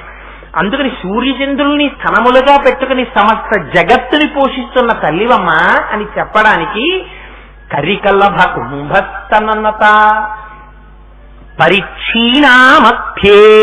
మధ్యే అంటే అమ్మవారి యొక్క నడుము పరిక్షీణ. మీరు ఆ శ్లోకంలో ఉన్నటువంటి గొప్పతనం చూడండి. క్షీణ అంటే సన్నగా ఉండడం, పరిక్షీణ బాగా సన్నగా ఉండడం. ఆ పరి అన్న మాట 2 మాటలు వేస్తారు. వేయడంలో శాబ్దికమైనటువంటి అందం వస్తుంది శ్లోకానికి. అందుకని కొనత్తాంచీదామా కరికల్లభ కుంభస్తనత పరిక్షీణా మధ్యే పరిణత శరచంద్రవదన. 2 మాటలు పరి పరి అని పడుతుంది. అందుకని పరిక్షీణా మధ్యే అమ్మా నీ యొక్క నడువుందే అది అత్యంత సన్నగా ఉందమ్మా, కృషించిపోయిన నడువులో ఉంది. లక్ష రోమ లతాధారతాసమున్నేయమధ్యమ అంటారు వ్యాసుడు లలితా సహస్రనామ స్తోత్రంలో. ఎందుకు అమ్మవారి నడువు అంత సన్నగా ఉందని చెప్పడం శంకరాచార్యులు వారు. అంటే పరమోత్కృష్టమైనటువంటి సాముద్రిక లక్షణం ఉన్న స్త్రీలైతే నడుము చాలా సన్నగా ఉంటుంది. నడుము చాలా సన్నగా ఉన్నది అంటే వాళ్ళు వంశమును నిలబెట్టడంలో, సంతానాన్ని ప్రసవించడంలో చాలా తేలికగా ప్రసవిస్తారని ఒక గుర్తు. 3 వారు బహుసంతానవతులై ఉంటారని ఒక గుర్తు. 4 ఎన్నడూ వేరొకరి చేత తన శుశ్రూష చేయించుకుంటారు, తాము సేవలు అందుతారు, కానీ తాము వేరొకరికి సేవ చెయ్యవలసినటువంటి అవసరం వారికి ఉండదు. ఇవి పరమోత్కృష్టమైనటువంటి సాముద్రిక లక్షణాలు. అందుకని సన్నని నడుము తప్పకుండా చెప్తారు. పరిక్షీణామధ్యే పరిణత శరచంద్రవదన. అమ్మ, నీ ముఖం ఉందే అది పరిణత శరచంద్రవదన. అసలు ఆ చంద్రుణ్ణి అడ్డు పెట్టుకుని మహాప్రభో శంకరాచార్యుల వారు ఎన్ని చోట్ల ప్రయోగించేశారో నాకు అసలు ఆ సౌందర్యలహరి పెరుగుతున్నప్పుడు ఆ శ్లోకాలు వింటుంటే ఏదో బహుభంగిమల వెళ్ళిపోతుంది మనస్సు. ఏది చెప్పాలో ఏది చెప్పకూడదో ఏదాపాలో అని మనస్సంతా భయంగానే ఉంటుంది. అంత అందం నిజంగా. పరిణత శరచంద్రవదన. పరిణత ఎటువంటి చంద్రుడు అంటేట శరత్కాలంలో ఉండేటటువంటి చంద్రుడు లాంటి ముఖం ఉన్న అమ్మవారు. ఒక్కొక్క ముఖాన్ని చూడండి మీరు. ఆ ముఖం చూసేటప్పటికే అబ్బో ఆయన దగ్గరికి వెళ్ళడం ఎందుకు లేండి మహాప్రభు, ఇంకోళ్ళు ఎవరైనా ఈ పని చేసి పెట్టేవాళ్ళు ఉండరా అండి ఆఫీసులో, ఈయన తప్ప ఆ సీట్ ఇంకోటి చూడరా అనిపిస్తుంది. తుమ్మల్లో పొద్దు పొడవడం అంటారే అలా ఉంటుంది ఆ ముఖం. అమ్మవారి ముఖం అలా కాదుట. పరిణత శరచంద్రవదన. శరత్కాలంలో ఉండేటటువంటి చంద్రబింబం అపారమైనటువంటి ప్రకాశం. ఇంకా అంతా ఇంత ప్రకాశం కాదు, అలా ప్రకాశిస్తూ ఉంటుంది. అమృత కిరణములను వెదజల్లుతూ ఉంటుంది. అసలు ఆ ముఖాన్ని ఒక్కసారిలా చూశారనుకోండి, అమ్మని దర్శనం చేయించేస్తున్నారు శంకరాచార్యులు వారు మీకు. అందుకని క్వణత్కాంచీదామ అనేటప్పటికి అమ్మవారు పెట్టుకున్నటువంటి మొలనూలు యొక్క గంటల సవ్వడి మీ చెవిలో పడాలి. కరికలభ కుంభస్తనత. అమ్మను మా అమ్మవమ్మ, ఆ పాలు తాగి బతుకుతున్నవాడిని అమ్మ నేను. అందుకని కరికలభ కుంభస్తనత. పరిక్షీణా మధ్యే. ఇంతమంది బిడ్డల్ని కన్నా తల్లివి, అందుకని సాముద్రికంగా సన్నని నడుమున్న తల్లివి. పరిక్షీణా మధ్యే పరిణత శరచంద్రవదన. మీరు ఎంత కష్టంలో ఉండండి, మీ కష్టానికి ఓదార్పు ఇయ్యగలిగిన ఒకే ఒక్క ప్రదేశం ఏమిటో తెలుసా అండి? అమ్మ ముఖం. ఎందుకని మీరు ఎంత అలిసిపోయి రండి, వెళ్ళి 85 సంవత్సరాలు వచ్చేసి ఒడిలిపోయి ఇవాళో రేపో నిష్క్రమించేయడానికి సిద్ధంగా ఉన్నటువంటి శరీరంతో అమ్మ మంచంలో పడుకుని ఉంటే తన గురించి చూసుకోదు. ఒరే నాకు మందులు తెచ్చావురా అని అడగదు. మీరు రాత్రి 11 గంటలకి నిజంగా అమ్మ మందులు మరిచిపోయే ఇంటికి వచ్చారనుకోండి, ఆ మందు వేసుకోకపోతే అమ్మ తెల్లవారేటప్పటికి ఉంటుందో ఉండదో తెలియనంత ముఖ్యమైన మందది. ఒరే నాకు మందు తేలేదేరా అని అడగదమ్మ. రాత్రి 11 గంటలకి మీరు చెప్పులిప్పి లోపలికి వస్తుంటే మీ పదధ్వనిని బట్టి గుర్తుపట్టేస్తుంది. ఎరా నాన్న ఇప్పుడు వచ్చావేమిట్రా రాత్రి 11ంటికి, ఇలా వస్తే ఆరోగ్యం ఏమైపోతుందిరా నాన్న అంటుంది. నాన్న నా మందు తెచ్చావా అని అడగదు. ఏదో ఆవశ్యం అయిపోయిందమ్మా ఆఫీసులోనో, చికాకెత్తిపోతోంది, తలకాయ బద్దలైపోతోందంటే భార్య వచ్చి ఏదో పెరుగన్నం పెడతాను తినండి, ఫోన్లేని వంకాయ వేపుడు చేశాను, దిగుమాల కూడా మీరు ఇలాగే వస్తుంటారు అనేదో 4 చదివి మొత్తం మీద అంటే పాపం వాళ్ళు జాతర చేస్తారండి, అవి ఉట్టినే అంటున్నాను అంతే. అందుకని వాళ్ళు పెట్టకపోతే మనం బతికామా, ఎందుకు వచ్చిన మాట కృతజ్ఞత కూడాను. అందుకని ఆ పెరుగు అన్నం తినండి, పోని కడుపులో చల్లగా ఉంటుంది, లేకపోతే మీరు తెల్లవారులు వేస్తే వేడి చేస్తుంది మీకు, కాస్త పెరుగు అన్నం తినండి అని భార్య అక్కడ పెడితే ఆ పెరుగు అన్నం వీడు చటుక్కున్న 4 నిమిషాల్లో తిని లేచిపోయాడు అనుకోండి, ఆ నిద్రపోతున్న ఆవిడికి కంటి చూపు సరిగ్గా ఉండదు, ఆవిడికి చెవులు సరిగ్గా వినబడవు. కానీ మీరు ఎంతసేపట్లో భోజనం చేసి లేచారో చూసి లేవగలిగినటువంటి తల్లి లేచి కూర్చుని ఒరే అదేమిట్రా అప్పుడే భోజనం చేసేసావు, ఇలా అయితే నీ ఆరోగ్యం ఏమైపోతుందిరా అంటే మందు వేసుకోకపోతే తెల్లవారేటప్పటికి ఆవిడ ఉండదు. ఆ మందు గురించి అడగదు, 4 నిమిషాల్లో వాడు భోజనం చేసేసాడని తాపత్రయం. వాడు వెళ్ళి పడుకుండిపోయాక వాడు మంచినీళ్ళు తాగి పడుకుంటుంది. వాడికి గుర్తొచ్చి లేచి అమ్మనికి మందులు తేలేదమ్మా మర్చిపోయాను, ఏ నాన్న ఇప్పటికే అలిసిపోయొచ్చు, ఏమైపోతాను రా, పోతే ఏమైపోతుంది, పుట్టి కట్టుకుండిపోతానా భూమి మీద, పడుకోనన్నా ఏం పర్వాలేదంటుంది. అంతేకాని రే మర్చిపోయావా వీళ్ళు మందులు ఎట్రా అంటుందా అమ్మ? అనదు. అమ్మ ప్రసన్నత అంటే అది సౌందర్యం. అంటే బాహ్యమునందున్న సౌందర్యం తుచ్చమైన సౌందర్యం, అది వెళ్ళిపోతుంది. ఒకనాడు ఉండేది కాదు. మాకురు ధనజన యవ్వన గర్వం హరతి నిమేష కాల సర్వం మాయామయమిదమఖిలం హిత్వా బ్రహ్మపదం త్వం ప్రవిశ విదిత్వా అంటారు శంకరులు. ఏ ఉండిపోతాయిరని ఎర్రి మాకురు ధనజన యవ్వన గర్వం హరతి నిమేష కాల సర్వం. ఒక నిమిషంలో తీసేస్తుంది. నాకు తెలుసు, పేరు చెప్పడం నాకు ఇష్టం లేదు. ఈ దేశంలో పరమోత్కృష్టమైన న్యాయస్థానంలో పనిచేసినటువంటి ఒక జడ్జి గారి కూతురు ఒక IAS ఆఫీసర్కి భార్య అయి ఒక జిల్లాలో పెద్ద అధికారి పోస్టులో ఆయన వస్తే ఒక ఇంట్లో దిగితే బంగారపు తీగలా మెరిసిపోయేటటువంటి ఆయన భార్య, జీవితాంతం సంతోషంగా ఉండవలసిన స్త్రీ, స్నానానికని వెళ్లి పాపం బట్టలన్నీ తీసి హ్యాంగర్కి పెట్టి బాత్రూంలోకి వెళ్లి వేణీళ్లు విప్పుకుందామని చెప్పేసి ఆ గీజర్ ట్యాప్ తిప్పింది. గీజర్ పేలిపోయింది. ఉత్తర క్షణంలో ఒళ్ళంతా కాలి మాంసపు ముద్దయిపోయింది. మాకురుధన జన యవ్వన గర్వం హరతి నిమేషత్కాల సర్వం మాయామయమిదమఖిలం హిత్వా బ్రహ్మపదం త్వం ప్రవిశ విదిత్వా. శంకరులు వాత పెడతారు, ఉంటాయి అనుకుంటున్నావు, ధనము, జనము, యవ్వనము, గర్వము ఇవేం ఉండవు, తీసేస్తుంది కాలం. ఏదో ఒకనాటికి తీసేస్తుంది, పొంచి ఉంది జాగ్రత్త. అందుకని నిన్ను కాపాడగలిగింది ఏదైనా ఉంటే అమ్మవారు ఒక్కతే, ఆవిడ పాదములు పట్టు. అందుకని శంకరులు అంటారు, పనత్తాంచీదామ హరికలభ కుంభస్తనత. ఇది అమ్మ సౌందర్యం అంటే. అప్పుడు వెళ్ళి అమ్మ సౌందర్యం ఏమండి, రాత్రి 11 గంటలకు వచ్చారు మీరు, ఇప్పుడు వచ్చారేమిటంటే మందులకి అన్నాడు అనుకోండి. అంటే ఎక్కడో దూరంగా స్కూటర్ వేసుకెళ్ళి ఏదో 24 hours ఉండే మెడికల్ షాప్ లో వాడు ఆ మందులు ఎట్టుకుని వస్తాడు కొడుకు. వస్తే ఆ మెడికల్ షాప్ వాడు అడిగితే, పాపం మా అమ్మండి నన్ను ఎంత కష్టపడి పెంచిందో, పిచ్చి తల్లి ఎన్ని రాత్రులు నిద్రపోకుండా నన్ను పెంచిందో, ఆ అమ్మకి మందులు మర్చిపోవడం కృతజ్ఞత, మళ్ళీ రావద్దు అందుకొచ్చాను అని కొడుకు ఆ మందులు పట్టుకుని మళ్ళీ వెడితే ఆ మందు పుట్టుకుని వేసుకుని సంతోషంగా అమ్మ పడుకుంటుందండి. దిక్కుమాలిన దాన్ని భూమికి బరువై 85 ఏళ్లు బతికి రాత్రి 11ంటికి వస్తే, నాన్న నిన్ను మళ్ళీ మందులకి పంపించాను రా, తొందరగా వెళ్ళిపోతే బాగుండ్రా నాన్న, నిన్ను ఎంత కష్టపెట్టాను రా, నా కొడుకుని పట్టుకుని ఆ తల ఉంచి వాడిని ముద్దు పెట్టుకుని సంతోషపడిపోయి కళ్ళ నీళ్లు తుడుచుకుని ఆ మాత్రలు వేసుకుని పొంగిపోయి పడుకున్న అమ్మదా సౌందర్యం. ప్రపంచంలో ఉందా సౌందర్యం? ఇది సౌందర్యం. ఇది అమ్మ ముఖంలోంచి జాలువారేటటువంటి అమృత కిరణం. దీన్ని గ్రోలరా, ఎక్కడ తిరుగుతావురా సౌందర్యానికి, ప్రపంచం అంతా తిరుగుతున్నావా భ్రష్టుడవై. అమ్మ ముఖంలో ఉంది ఆ సౌందర్యం. జగత్తుని కన్న తల్లి పరాశక్తి అంబికా స్వరూపంలో నీ ఎదురుగుండా కూర్చునుంది. వెళ్ళి అమ్మకి నమస్కరించలేవు? అందుకని శరచంద్రవదన, ఆ తల్లి ముఖం ఎప్పుడూ వైవర్ణ్యం పొందదు. ఎన్నడూ అబ్బా ఇది వచ్చాడా అనదు. అనకూడని మాట అన్న రావణాసురుణ్ణి చూసి కూడా సుడభంతరత కృత్వా ప్రత్యువాకి సుచిస్మిత, శుద్ధమైన నవ్వు నవ్విన అమ్మ. ఎంత అమ్మ పొంగంటే పరాశర భట్టలు శ్రీగుణరత్న కోశంలో అంటారు, అమ్మ పద్మాననే పద్మభూరు పద్మాక్షి పద్మసంభవే అని పద్మాసనం వేసి కూర్చుంటుంది. ఒకసారి పరాశర భట్టలు 2 పువ్వులు పట్టుకుని బయలుదేరారు అమ్మవారి దగ్గరికి.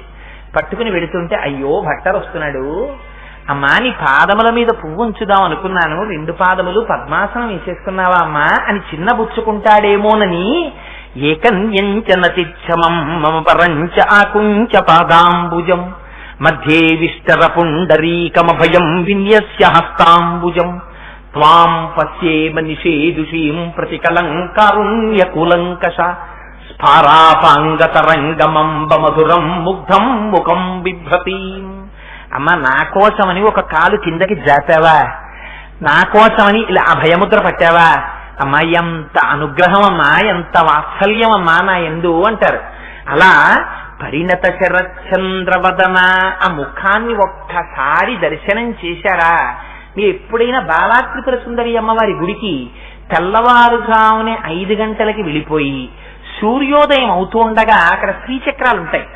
ఆ శ్రీచక్రాలకి యువతల అరుగు మీద కూర్చుని మీరు ఏమీ చెయ్యక్కర్లేదు, అలా కూర్చుని చూడండి.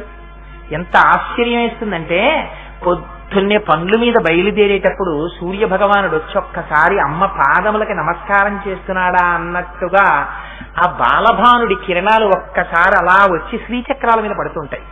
పడి సూర్యుడు మెల్లిగా ఆకాశంలోకి వెళ్ళిపోతాడు.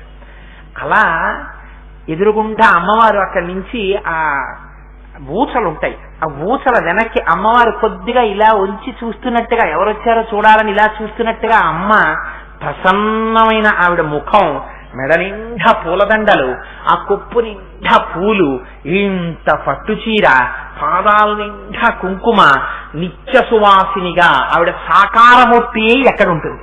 శ్రీచక్రంలో శ్రీనాథభృతపాలిత త్రిభువనాం శ్రీచక్ర సంచారిణి గానాసక్త మనోజ్ఞ యవ్వనల సర్గం సర్వ కన్యావృతాం దీనానామతివేల భాగ్యజననీం దివ్యాంబరాలంకృతాం శ్రీశైలస్థలవాసినీం భగవతీం శ్రీమాతరం భావయే అంటారు.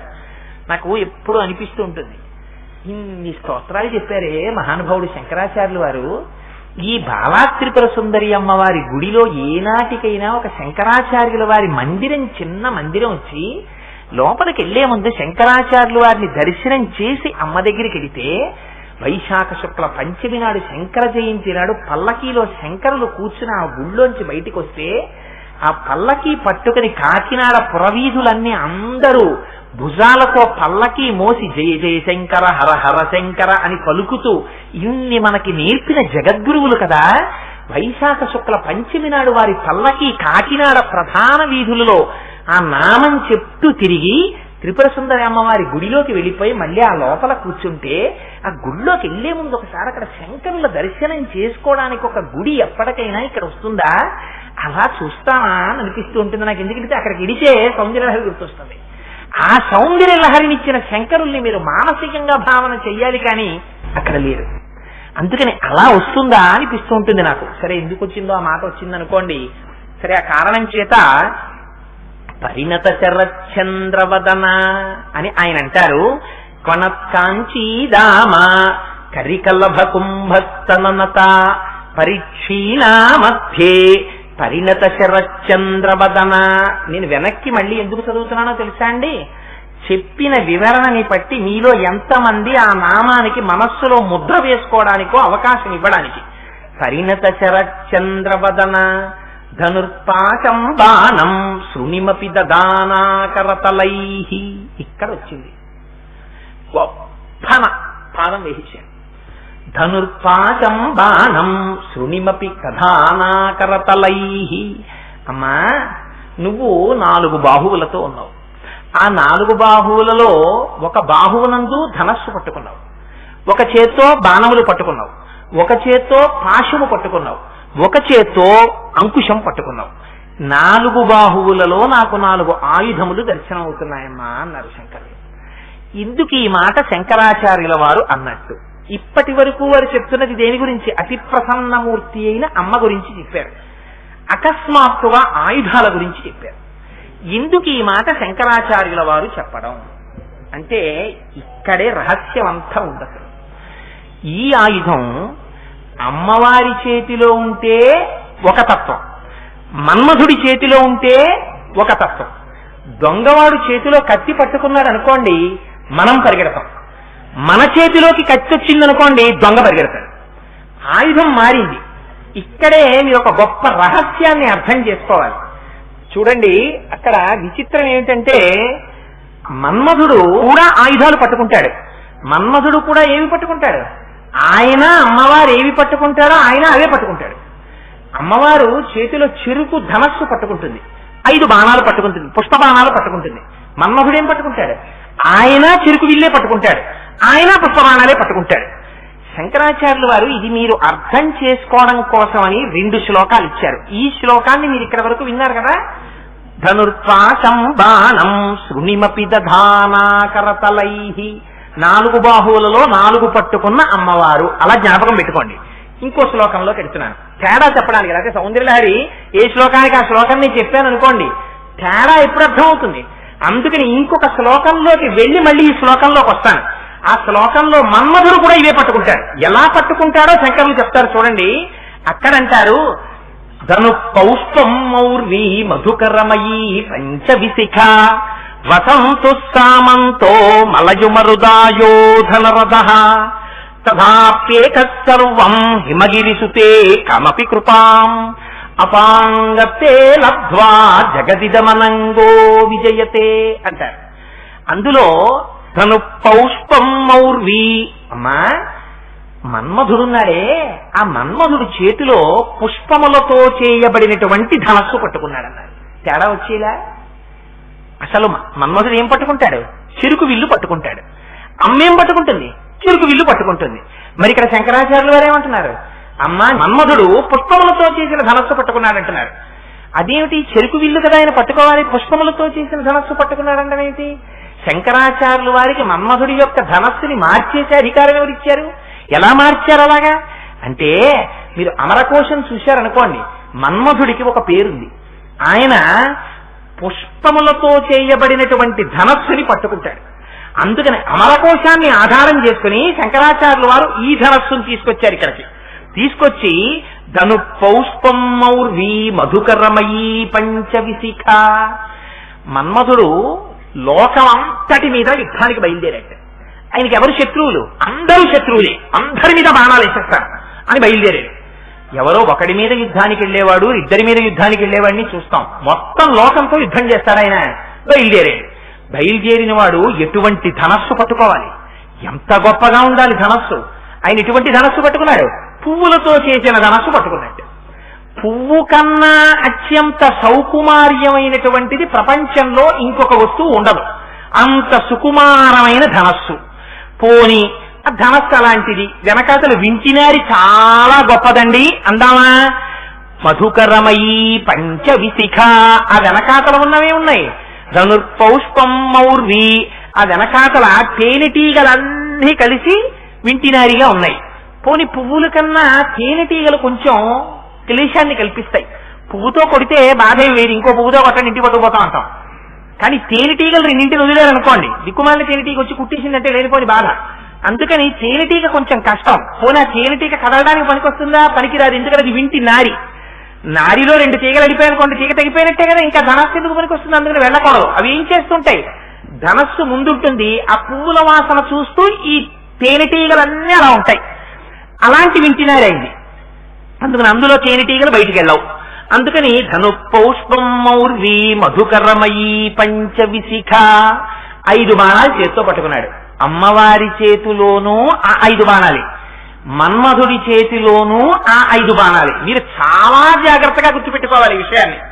అందుకే నేను అక్కడ నుంచి ఇక్కడికి రావడానికి కారణం. అక్కడ ఏమన్నారు? ధనుర్పాశం బాణం శృణిమపి దధానాకరతలై. అమ్మ నీ చేతిలో 5 బాణాలు ఉన్నాయన్నారు. ఇక్కడ మన్మధుడి దగ్గర ఏమంటున్నారు? నీ చేతిలోనూ 5 పుష్పబాణాలు ఉన్నాయన్నారు. మన్మధుడు పట్టుకుంటాడు, అమ్మవారు పట్టుకుంటుంది. ఏమిటవి? తన్మాత్రలు. తన్మాత్రలు అంటే ఏమిటి? సూక్ష్మభూతాలు. సూక్ష్మభూతాలంటే ఏమిటి? శబ్ద, స్పర్శ, రస, రూప, గంధములు. ఈ 5. శబ్దం అంటే ధ్వని, స్పర్శ అంటే ఎవరైనా వచ్చి ముట్టుకుంటే మనం తెలుసుకునేటటువంటి జ్ఞానం, రూపం అంటే ఎదురుగుండా ఉన్న వారి యొక్క రూపాన్ని చూడగలగడం, శబ్ద, స్పర్శ, రస, రుచి, రూపాన్ని చూడడం, గంధ, వాసన. ఈ 5 తన్మాత్రలు అంటారు. ఈ తన్మాత్రలు ప్రధానంగా ఏం చేస్తాయో తెలుసా అండి? బయట పంచభూతాలు ఉంటాయి. మీరు కొంచెం జాగ్రత్తగా వినాలి ఇక్కడే. ఇది అర్థమైతే జీవితాన్ని మలుపు తిప్పేస్తుంది ఆ శ్లోకం. ఇది అర్థమైతే చాలు మీకు తత్వం అర్థమైపోయినట్టే. అంత గొప్ప శ్లోకం అది. బయట పంచభూతాలు ఉన్నాయి. పృథివీ, ఆప, తేజో, వాయు, ఆకాశాలు. ఇందులో కూడా అవే ఉంటాయి. బ్రహ్మాండంలోనూ అవే, పిండాండంలోనూ అవే. పృథివీ, ఆప, తేజో, వాయు, ఆకాశాలు. ఇందులోనూ పృథివీ ఉంది. మీరు ఎంత సబ్బులెట్టి కడుక్కున్నా ఇలానండి మట్టి వస్తుంది. ఆపస్, ఇందులోనూ నీళ్లు ఉంటాయి. తేజో, అగ్ని ఉంటుంది. వేడిపోయిందనుకోండి, తల వేడెక్కకూడదు, కాళ్ళు చల్లబడకూడదు. అందుకని తల ఎప్పుడు చల్లగా ఉండాలి, కాళ్ళు ఎప్పుడు వేడిగా ఉండాలి. అరికాళ్ళు వేడి తగ్గిపోయి అనుకోండి వెళ్ళిపోతున్నారని గుర్తు, రుద్దిగా పట్టుకొస్తారు వేడి. అందుకని వేడి లోపల ఉండాలి. అందుకని పృథివీ, ఆపస్, తేజో, వాయు, ఇందులో గాలి ఉంది. ఆకాశము, ఇందులో కొంత ఖాళీ ఉంటుంది. అందుకని ఆ ఖాళీ లేదనుకోండి బ్లాక్ పడిపోయింది అంటారు. ఆ ఖాళీ మూసుకుపోయింది అనుకోండి, వీటికి ఈసీజీలు తీయాలి, పడుకోబెట్టాలి. ఇంకా వాళ్ళు అవకాశం దొరికేసినట్టే హాస్పిటల్ వాళ్ళకి. డాక్టర్లను నేను అన్ను, వాళ్ళు మహానుభావులు. నారాయణో హరిహి, అది నారాయణ స్వరూపం. అందుకని అంటారు ఈ 5 బయట ఉండేటటువంటి పంచభూతాల్ని, ఇక్కడ ఉండే పంచభూతాల్ని ఎప్పుడు సమన్వయం జరుగుతుండాలి. ఇక్కడ పృథివీ ఉంది, అక్కడ పృథివీ ఉంది. ఆ పృథివీలోంచి వచ్చినటువంటి పండుని ఈ పృథివీ తింటుంది, ఈ పృథివీ పెరుగుతుంది. ఈ పృథివీలో కొంత గుజ్జు మిగిలిపోతుంది. మీరు యాపిల్ పండు తిన్నారు, అంతా అరిగిపోదుగా, గుజ్జు మిగిలిపోయింది.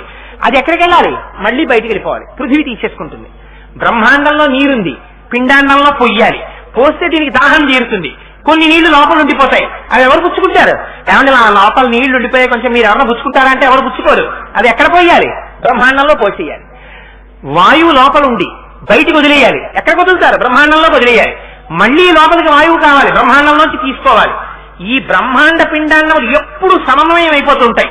అయిపోతూ ఉండడంలో బ్రహ్మాండాన్ని పిండాండాన్ని అనుసంధానం చేస్తుంటాయి, యాంటెన్నా రిసీవ్ చేసుకున్నట్టు.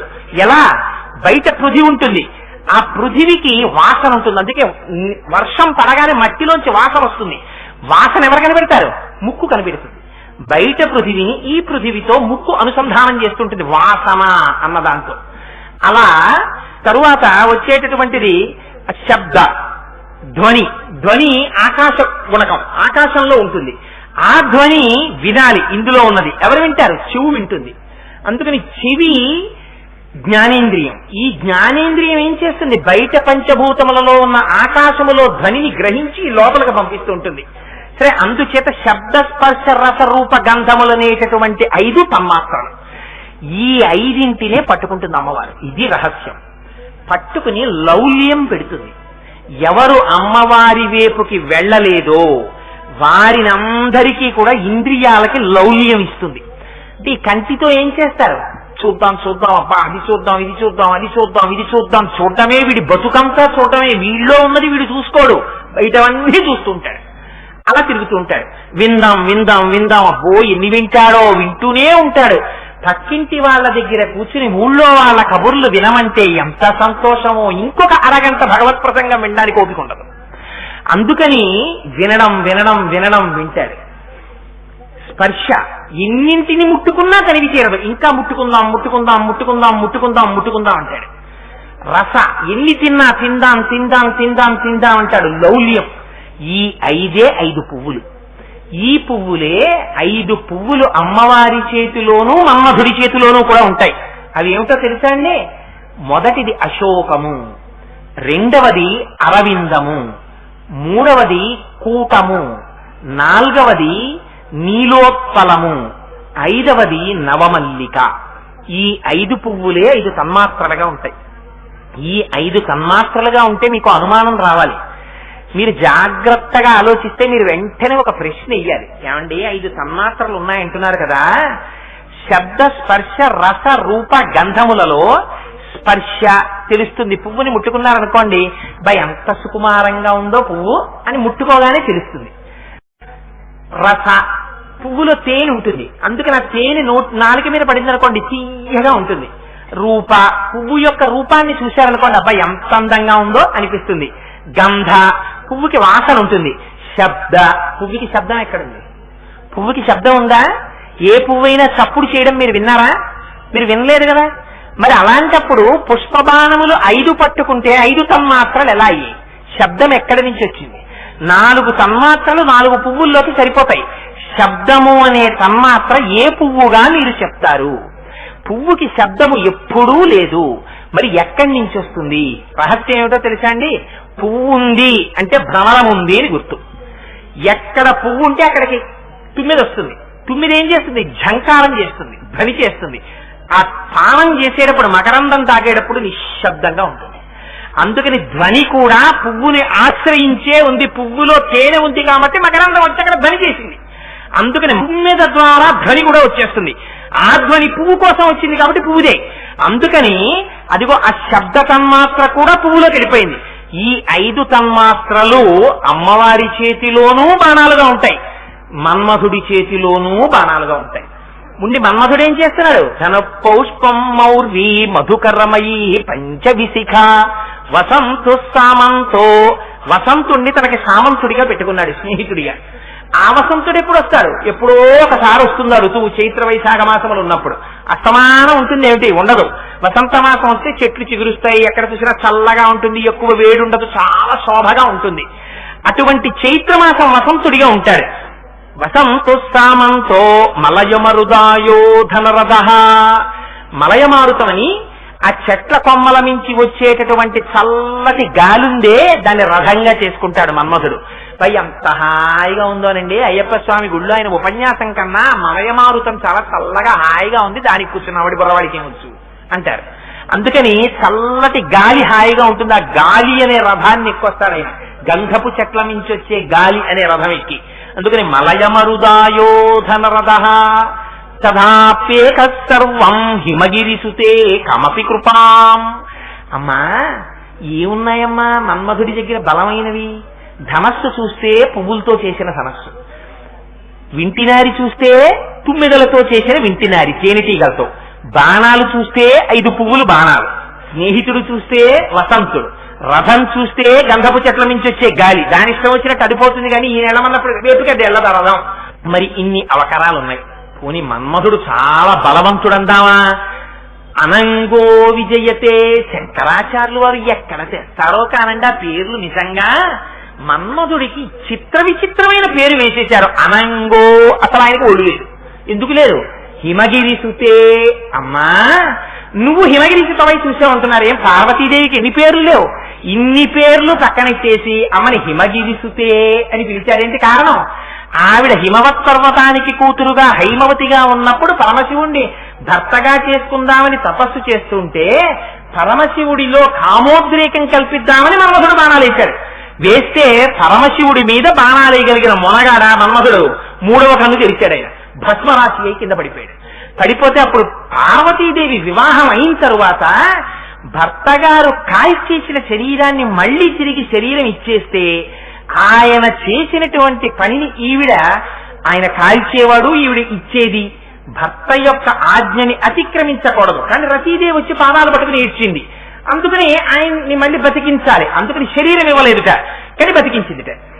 ఎవరికి కనబడతాడు? ఒక్క రతీదేవికి మాత్రమే కనబడతాడు. అందుకని మన్మధుడికి ఒళ్ళు ఉండదు, శరీరం లేదు. అసలు శరీరం లేకుండా ఉంటాడు, రతీదేవికి కనపడతాడు. శివుడు కాల్చాడు, అందుకని తన ఒళ్ళు ఇవ్వదు.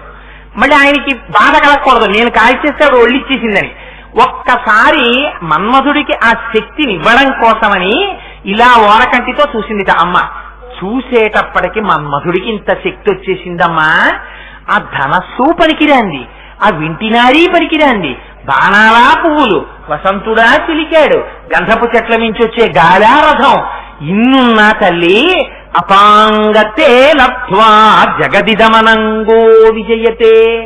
జగత్తుని క్షోభ పెట్టేస్తున్నాడు మా మన్మధుడు. అందుకే పేరే మన్మధుడు, మనస్సుని మధించేస్తాడు. ఆ మన్మథ బాణాలు వచ్చి పడ్డాయా ఋషులంతటి వాళ్ళు తల్లడిల్లిపోతారు. అదిగో ఇన్ని బలహీనతలున్నా మన్మధుడు ఎలా బలవంతుడైపోయాడమ్మా? నీ కంటి కొస చూపు పడిందంటే ఆయన మీద ఇంత బలం వచ్చింది. ఇప్పుడు మన్మధుడి చేతిలో ఉన్న బాణాలు అమ్మవారి చేతిలోకి వెళ్ళాయనుకోండి, ఏమవుతుంది? అమ్మవారు కూడా ఇలాగే బాణాలేసి మనస్సుని మధించేస్తుందా? అలా మధించదు ఆవిడ. అందుకని శంకరాచార్యుల వారు ఇప్పటి వరకు నువ్వు బాధలు ఎందుకు పడ్డావో తెలుసా? కంటికి కనపడకుండా మన్మధుడు వచ్చి వేసేశాడు బాణాలు నీ మీద. ఆయన 5 బాణాలే పట్టుకున్నాడు, ఆయన చెరుకు విల్లే పట్టుకున్నాడు. ఆయన చేతిలో ఉన్న వాటి చేత నువ్వు బాధపడ్డావు. ఆ బాధ పోవాలంటే నువ్వు వాటిని ఎవరి చేతుల్లో చూడాలో తెలుసా? అమ్మవారి చేతుల్లో చూడాలి ఇప్పుడు. అందుకని ధనుర్పాశం బాణం శృణిమపి దధానా కరతలై. అమ్మా ఆ చెరుకు విల్లు ఇప్పుడు నువ్వు పట్టుకున్నావు. చెరుకు విల్లు అమ్మవారు పట్టుకుని పాశం పట్టుకుంది. ఇప్పుడు అమ్మవారు పట్టుకుంటే ఏం చేస్తుంది? ఇప్పటి వరకు తిరిగావు తిరిగావు తిరిగావు తిరిగావు తిరిగావు. ఇప్పటి వరకు ఇంద్రియాలన్నీ ఎందుకు పనికొచ్చాయి? ప్రపంచం వైపుకి తిప్పడానికి పనికొచ్చాయి. ఇప్పుడు అవే ఇంద్రియాలు అమ్మవారి సేవ చేయడానికి పనికొస్తాయి. ఎందుకని? ఆవిడ పాదాలు వెళ్లి పట్టుకున్నావు. పట్టుకునేటప్పటికి ఆవిడ ఏం చేసింది? పాశం వేసి తన వైపుకి లాక్కుంది, భక్తి వైపుకి. ఇప్పుడు భక్తితో అమ్మవారి పాదాలకు తిరుగుతున్నావు. ఇప్పుడు ఏమైపోయింది? అదే ఆయుధాలు కానీ మార్చి నిన్ను భగవంతుడి వైపుకి తీసుకెళ్లిపోతున్నాయి. దీన్ని మీకు తేలికైన ఉదాహరణలో చెప్పాలంటే ఒక ఉదాహరణ చెప్తాను చూడండి. ఒక రాజుగారు యుద్ధం చేస్తున్నాడు. యుద్ధం చేస్తూ ఒక సామాన్యమైన సిపాయిని పిలిచాడు. పిలిచి ఉదయం ఇవాళ రాత్రి వచ్చి నన్ను కలు అన్నాడు. అంటే వాడన్నాడు, మహాప్రభో నేను ఒక సామాన్య సిపాయిని, నేను వచ్చి మిమ్మల్ని కలుసుకోవడమా? నన్ను ఎవరు పంపిస్తారు మీ దగ్గరికి? రాత్రి పైగా యుద్ధం జరుగుతున్నప్పుడు రాత్రి వ్యూహరచన జరుగుతుంది, మీ దగ్గరికి పంపుతారా? నన్ను ఎవరు పంపరన్నాడు. అందుకని మీరు రాజముద్రికనివ్వండి అని చూపించి వస్తానన్నాడు. అంటే రాజుగారు ఏం చేశారంటే శత్రురాజుల యొక్క ముద్ర వాడికి ఇచ్చారు. ఇస్తే వాడు హడిలిపోయారు, మహాప్రభో ఇది నా దగ్గర కనపడిందంటే నన్ను చంపేస్తారన్నారు. ఒరే అందుకే తేలిక మార్గం చెప్తున్నాను, రాత్రి నాతో వచ్చి చాలా అత్యవసరంగా మాట్లాడవలసినటువంటి వాళ్ళ లిస్ట్ ఇవాళ పెరిగిపోయింది. పెరిగిపోవడంలో చాలా మందికి రాజముద్రికలు ఇచ్చాం, నీకు శత్రురాజుల ముద్రికనిచ్చాం. నువ్వు ఈ ముద్రిక పట్టుకుని రాత్రి నేను కూర్చునేటటువంటి గది పక్కన అటు ఇటు తారాట్లాడు. నన్ను రక్షించవలసినటువంటి వాళ్ళు అక్కడ భటులు ఉంటారు. ఎందుకురా వీడు ఇలా తిరుగుతున్నాడని నిన్ను పట్టుకుంటారు, వెతుకుతారు. నీ దగ్గర శత్రురాజుల ముద్రిక కనపడుతుంది. వెంటనే నేను రాజముద్రికి ఇచ్చిన వాళ్ళని ఆపేస్తారు, నిన్ను పట్టుకొస్తారు నా దగ్గరికి. పట్టుకొచ్చి మహాప్రభో వీడి దగ్గర శత్రురాజుల ముద్రిక దొరికింది, వీడు మీ గది చుట్టూ తిరుగుతున్నాడంటారు. నువ్వు లోపలికి వచ్చేసావుగా, అప్పుడు నేను నీతో మాట్లాడి పంపిస్తాను. అందుకని శత్రురాజుల ముద్రిక నీకిచ్చి నేను నా దగ్గరికి తెచ్చుకుంటాను. ఇప్పటి వరకు మీ ఇంద్రియాలు ఏమయ్యాయి? మన్మధుడి చేతిలో ఉన్నంతసేపు లోకము వైపుకి తిప్పి బాధ పెట్టాయి. ఇప్పుడేమయ్యాయి? ఇప్పటి వరకు శత్రువులుగా ఉన్న ఇంద్రియాలు శత్రురాజముద్రిక రాజు దగ్గరికి చేర్చినట్టు ఒక్కసారి అమ్మ పాదముల దగ్గరికి వెళ్ళి నమస్కరించారా, ఆవిడ వెంటనే పాశం వేసి లాక్కుంటుంది దగ్గరికి, భక్తి పాశంగా మార్చేస్తుంది. ఆ అమ్మ పాదములే పట్టుకు తిరగాలని కోరిక పుడుతుంది. ఇప్పుడు ఏమైపోయింది?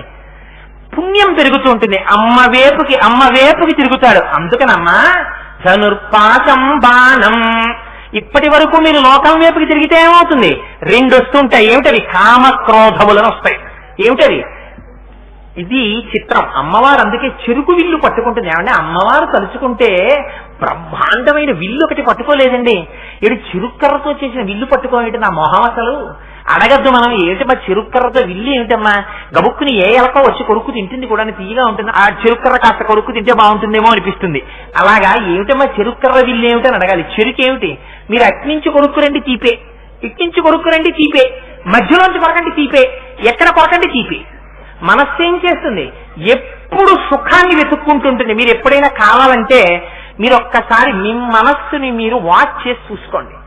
మీరు ఎవరి దగ్గరికైనా వెళ్ళి కూర్చున్నారనుకోండి, వాళ్ళు మీతో మాట్లాడడం మొదలెట్టారనుకోండి, వాళ్ళు మాట్లాడుతున్న వాటిలో మీకు సుఖాన్ని ఇచ్చేవేవో ఎంచేసుకుంటూ ఉంటుంది.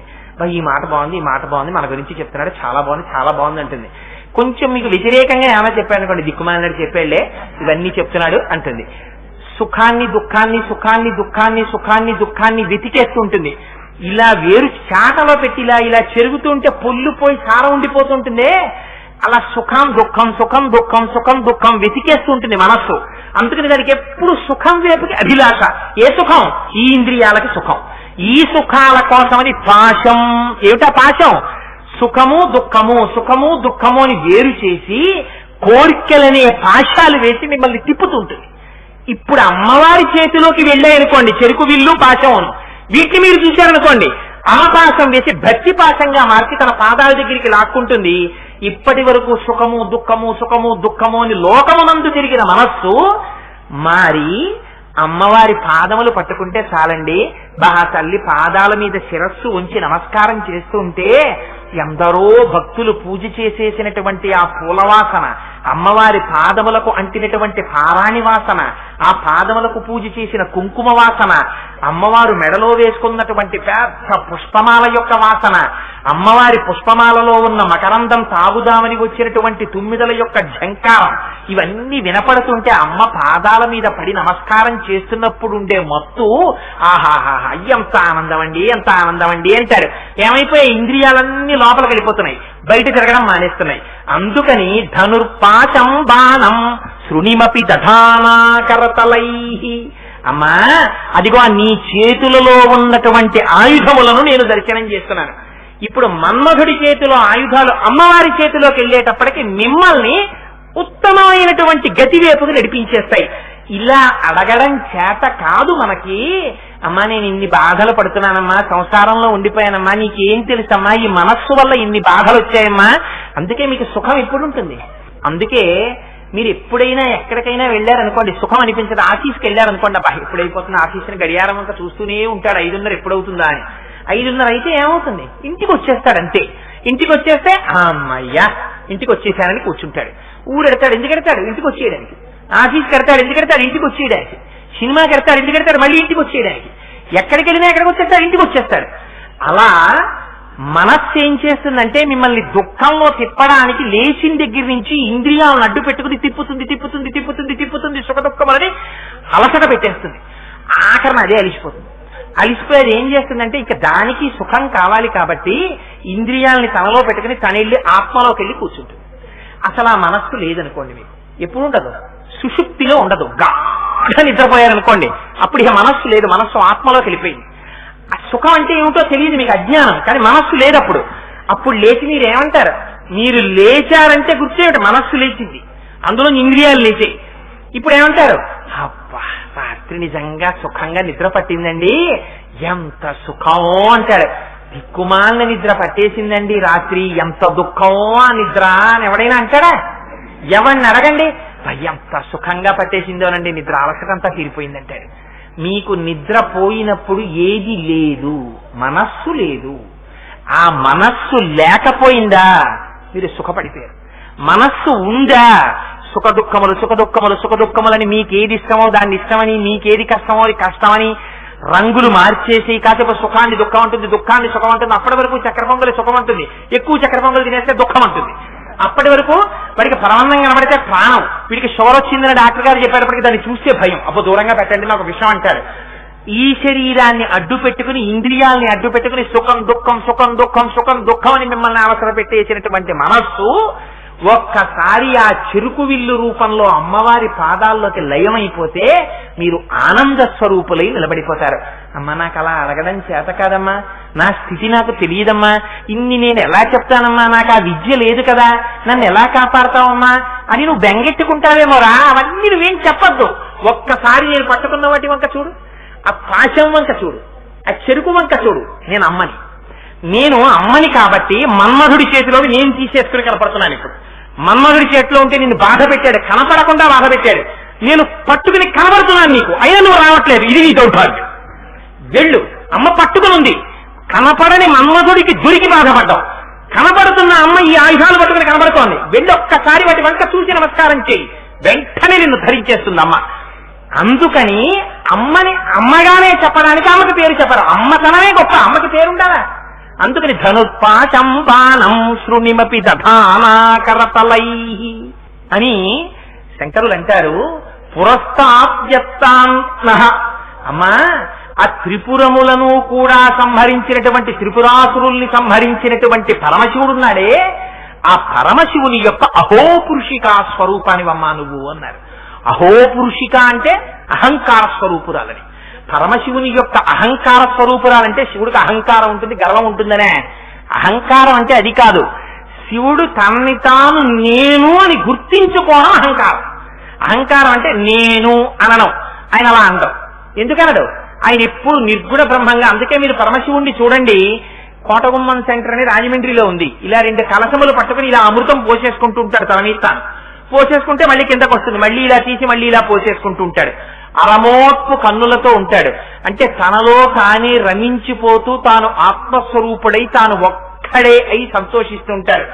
అలాంటి వాడిలో ఏమయ్యా నువ్వు అలా కూర్చుంటే పిల్లలందరూ ఎప్పటికి తరిస్తారు, అదిగో పిల్లల్ని నీలో కలుపుకో అని అమ్మ ఆయనలో శక్తి స్వరూపమై ఆయనని కదిపి నేను నా పిల్లలు అని జగత పితరౌ వందే పార్వతీ పరమేశ్వరవు, తల్లిదండ్రులుగా వాళ్ళిద్దరూ వచ్చి కూర్చునేటట్టు ఆయనలో కదలిక కల్పించి నేను అన్న శివుని యొక్క స్వరూపం ఏదుందో అది అమ్మవారు. ఇప్పుడు అయ్యవారు అమ్మవారు 2 ఉన్నారా? ఆయనే ఆవిడ, ఆవిడే ఆయన. కోటేశ్వరరావు గారు నేనన్నప్పుడు ఏమంటాను? నేను అంటుంటాను. నేను అన్నప్పుడు ఏది నేను? నాలో ఉన్నటువంటి చైతన్యము నేను అయినప్పుడు నా చైతన్యము నా నుంచి విడిపడుతుందా? విడిపడదు, లోపలే ఉంటుంది. అందుకని అయ్యవారు అమ్మవారు విడిపడతారా? ఆయనలోనే ఉంటుంది. ఈ రహస్యం చెప్పడానికి ఒక్క మాట ఎంత అద్భుతంగా వేశారో చూడండి. అహో పురుషిక, 3 పురములను సంహరించిన వాడా అన్నారు. ఏం పరమశివుడికి ఎన్ని పేర్లు లేవు? త్రిపురాసురుల్ని సంహరించిన వాడా? అలాంటి అమ్మ నహ మా ముందు నువ్వు కనపడాలన్నారు. ఏమిటి మాటలు? 3 పురములను సంహరించడం ఏమిటి? పురత్రయే క్రీడతి జీవయంతః తతస్తు జాతం సకలం విచిత్రం అంటుంది ఉపనిషత్తు. మనం ఎప్పుడు 3లోనే తిరుగుతుంటాం. జాగ్రత్త స్వప్న సుషుప్తి, జాగ్రత్త స్వప్న సుషుప్తి. జాగ్రత్త అంటే ఇంద్రియాలు బయటకు వస్తాయి, ప్రపంచం అంతా అనుభవిస్తాం. స్వప్న మనస్సు ఒక్కటే పనిచేస్తుంటుంది, ఇంకా సృష్టిస్తూ ఉంటుంది. మనస్సు నిద్రపోతున్నా సరే, మరి ఏదో రాత్రి పడుకున్నప్పుడు సముద్రం గురించి ఏదో ఆలోచిస్తూ పడుకుంటాడు. వీడి సముద్రంలో వెడుతున్నట్టు, ఓడ అంచెక్కినట్టు, అప్పుడు కూడా దిక్కుమాల పనిలే. ఓడ అంచెక్కినట్టు, పెద్ద గాలి వచ్చి సముద్రంలో పడిపోయినట్టు, వీడికి ఈత రాదు, అందులో మునిగిపోతున్నట్టు, ఊపిరి అందనట్టు, ఉప్పు నీళ్లు నోట్లో కలిసిపోతున్నట్టు, ఓడలోంచి అందరూ చూసి అయ్యో చచ్చిపోతున్నాడు అంటున్నట్టు, వీడికి ఒక్కసారి కలొచ్చేది అని లేచి కూర్చుంటాడు. స్వప్నంలో కూడా సముద్రాన్ని, ఓడని, తనని తానిక్కినట్టు, పడిపోయినట్టు సృష్టించింది. ఈ స్వప్నము కూడా, ఈ మనస్సు కూడా ఆత్మలో వెళ్ళిపోతుంది. సుషుప్తి ఏమీ ఉండదు, గాఢంగా నిద్రపోతాడు. ఈ 3లోనే తిరుగుతాం మనం. పురత్రయే క్రీడతి జీవయంతః. ఇది కాకుండా నాలుగోది ఉంది తురీయం. ఆ తురీయంలో ఆత్మస్థితిగతుడై తాను ఉండిపోతాడు. ఇది త్రిపురాసురుల్ని సంహరించడం అంటే. అందుకని అదిగో అలా త్రిపురాసురుల్ని సంహరించినటువంటి పరమశివుడు నిర్గుణమైనటువంటి ఆత్మస్వరూపం. ఆయన యొక్క అహోపురుషిక, ఆయన యొక్క అహంకార స్వరూపురాలా అంటే నేను అని శివుడు ఎవరినంటాడు?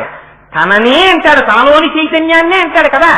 అందుకని ఆ చైతన్యం ఎవరున్నారో ఆ చైతన్య స్వరూపురాలా అంటే పరమశివుడి నుంచి అభిన్నమైనటువంటి శివశక్తియా అమ్మా నహ అలా మా కన్నుల ముందు ఒక్కసారి కనపడమ్మా. ఇందులో ఎక్కడైనా అమ్మవారి పేరుందా? మోక్షాన్ని పొందారా లేదా? మాధవం మాధవం చంతవేనంగా నా గిద్దిదా కల్పకం. ఇలా మీరు 4 బాహువులతో తెల్లారులేస్తే మీ అందరూ చెప్తుంటారు చతుర్బాహు సమన్విత రాగస్వరూప పాశాఢ్య క్రోధాకార అంకుశోజ్వల మనోరూపేక్షుకోదండ పంచతన్మాత్రసాయక నిజారుణ ప్రభాపూరమజ్జ బ్రహ్మాండమండల చంపకాశోక పున్నాగ సౌగంధిక లసత్కచ. ఎవరావిడ? ఆవిడే లలితాపరా భట్టారికా స్వరూపం. అమ్మని అమ్మా అని పిలిస్తే గౌరవమా? అమ్మని పేరు పెట్టి నా కొడుకు నా భార్య దగ్గరికి వచ్చి అమ్మా అనాలంతే. జీవితంలో ఎప్పుడైనా సరే అమ్మ కనపడితే అమ్మా అంతే, ఇంకొక గౌరవవాచకం లేదు అమ్మకి. అమ్మ దగ్గరికి వెళ్ళి అమ్మగారు అన్నా గౌరవమే. అమ్మని అమ్మా అంటేనే గౌరవం. నాన్న దగ్గరికి వెడితే నాన్నగారు అంటే గౌరవం. అమ్మ దగ్గరికి వెడితే అమ్మగారు కూడా అగౌరవమే. అమ్మ దగ్గరికి కొడుకు వచ్చి ఈశ్వరి అన్నాడు అనుకోండి, ఈశ్వరి అంటే నా భార్య పేరుగా అక్కడ నేను తప్పంగా చెప్పట్లేదు, దాని పేరు ఈశ్వరి. అందుకని ఈశ్వరి అన్నాడు అనుకోండి, అది వాడికి అవమానమే. ఎందుకని తల్లిని పేరు పెట్టి పిలవకూడదు, అమ్మా అనే పిలవాలి. అందుకని శంకరులు పేరు ఇవ్వలేదు. అమ్మా నేను కొడుకునమ్మా, నువ్వు అలా కనపడి ఉద్ధరించవా? ఇప్పుడు పేరెవరు మీరు తెలుసుకోవాలి. ఎవరావిడ? లలిత. లోకానతీత లలితే లలిత తేన సోచ్యతే. లోకమునంతటినీ ప్రకాశింపచేయగలిగినటువంటి లావణ్య స్వరూపము కలిగిన అమ్మ ఎవరో ఆవిడే లలిత. అదే మన అమ్మ. అందుకని శంకరులు పేరు పెట్టారు. ఏమి సౌందర్యలహరండి, బహుభంగిమల. కళ్ళ ముందుకు తీసుకొచ్చి అమ్మని సాక్షాత్కరింపచేస్తారు. రేపటి రోజున అమ్మవారి ముక్కుని సంపంగి పువ్వుతో ఎందుకు పోలుస్తారో, ఆ ముక్కుని దర్శనం చేస్తే, ముక్కులోంచి వచ్చే ముత్యాన్ని దర్శనం చేస్తే ఏమవుతుందో, అమ్మవారి కబరీబంధం ఎందుకు వర్ణిస్తారో, ఆ కబరీబంధంలో పువ్వులు పెట్టుకుంది అని ఎందుకు చెప్తారో, అలా దర్శనం చేస్తే ఎంత గొప్ప ఫలితమో శంకరాచార్యులు వారు ఎందుకు అలాంటి శ్లోకాలు ఇచ్చారో అని విజ్ఞాపన చేస్తాను. కాబట్టి మనస్సు బాగా నిలబడి ఎల్లుండి మీరు పుష్పాలతో ఆరాధన చేయగలుగుతారు. మంగళాశాసనపరై మదాచార్య పురోగమై సర్వైశ్చ పూర్వైరాచార్యై సత్కృతాయాస్తు మంగళం. మంగళం కోసలేంద్రాయ మహనీయ గుణాత్మనే చక్రవర్తితనూజాయ సర్వభౌమాయ మంగళం. ఉమాకాంతాయ కాంతాయ కామితార్థ ప్రదాయినే శ్రీగిరీశాయ దేవాయ మలినాథాయ మంగళం. కరచరణ కృతం వా కర్మ వాక్కాయజం వా శ్రవణనైనజం వా మానసం వాపరాధం విహితం వా సర్వమేత్తక్షమస్వ. శివ శివ కరుణాబ్ధే శ్రీ మహాదేవ శంభో. సర్వం శ్రీ ఉమామహేశ్వర పరబ్రహ్మార్పణమస్తు. స్వస్తి.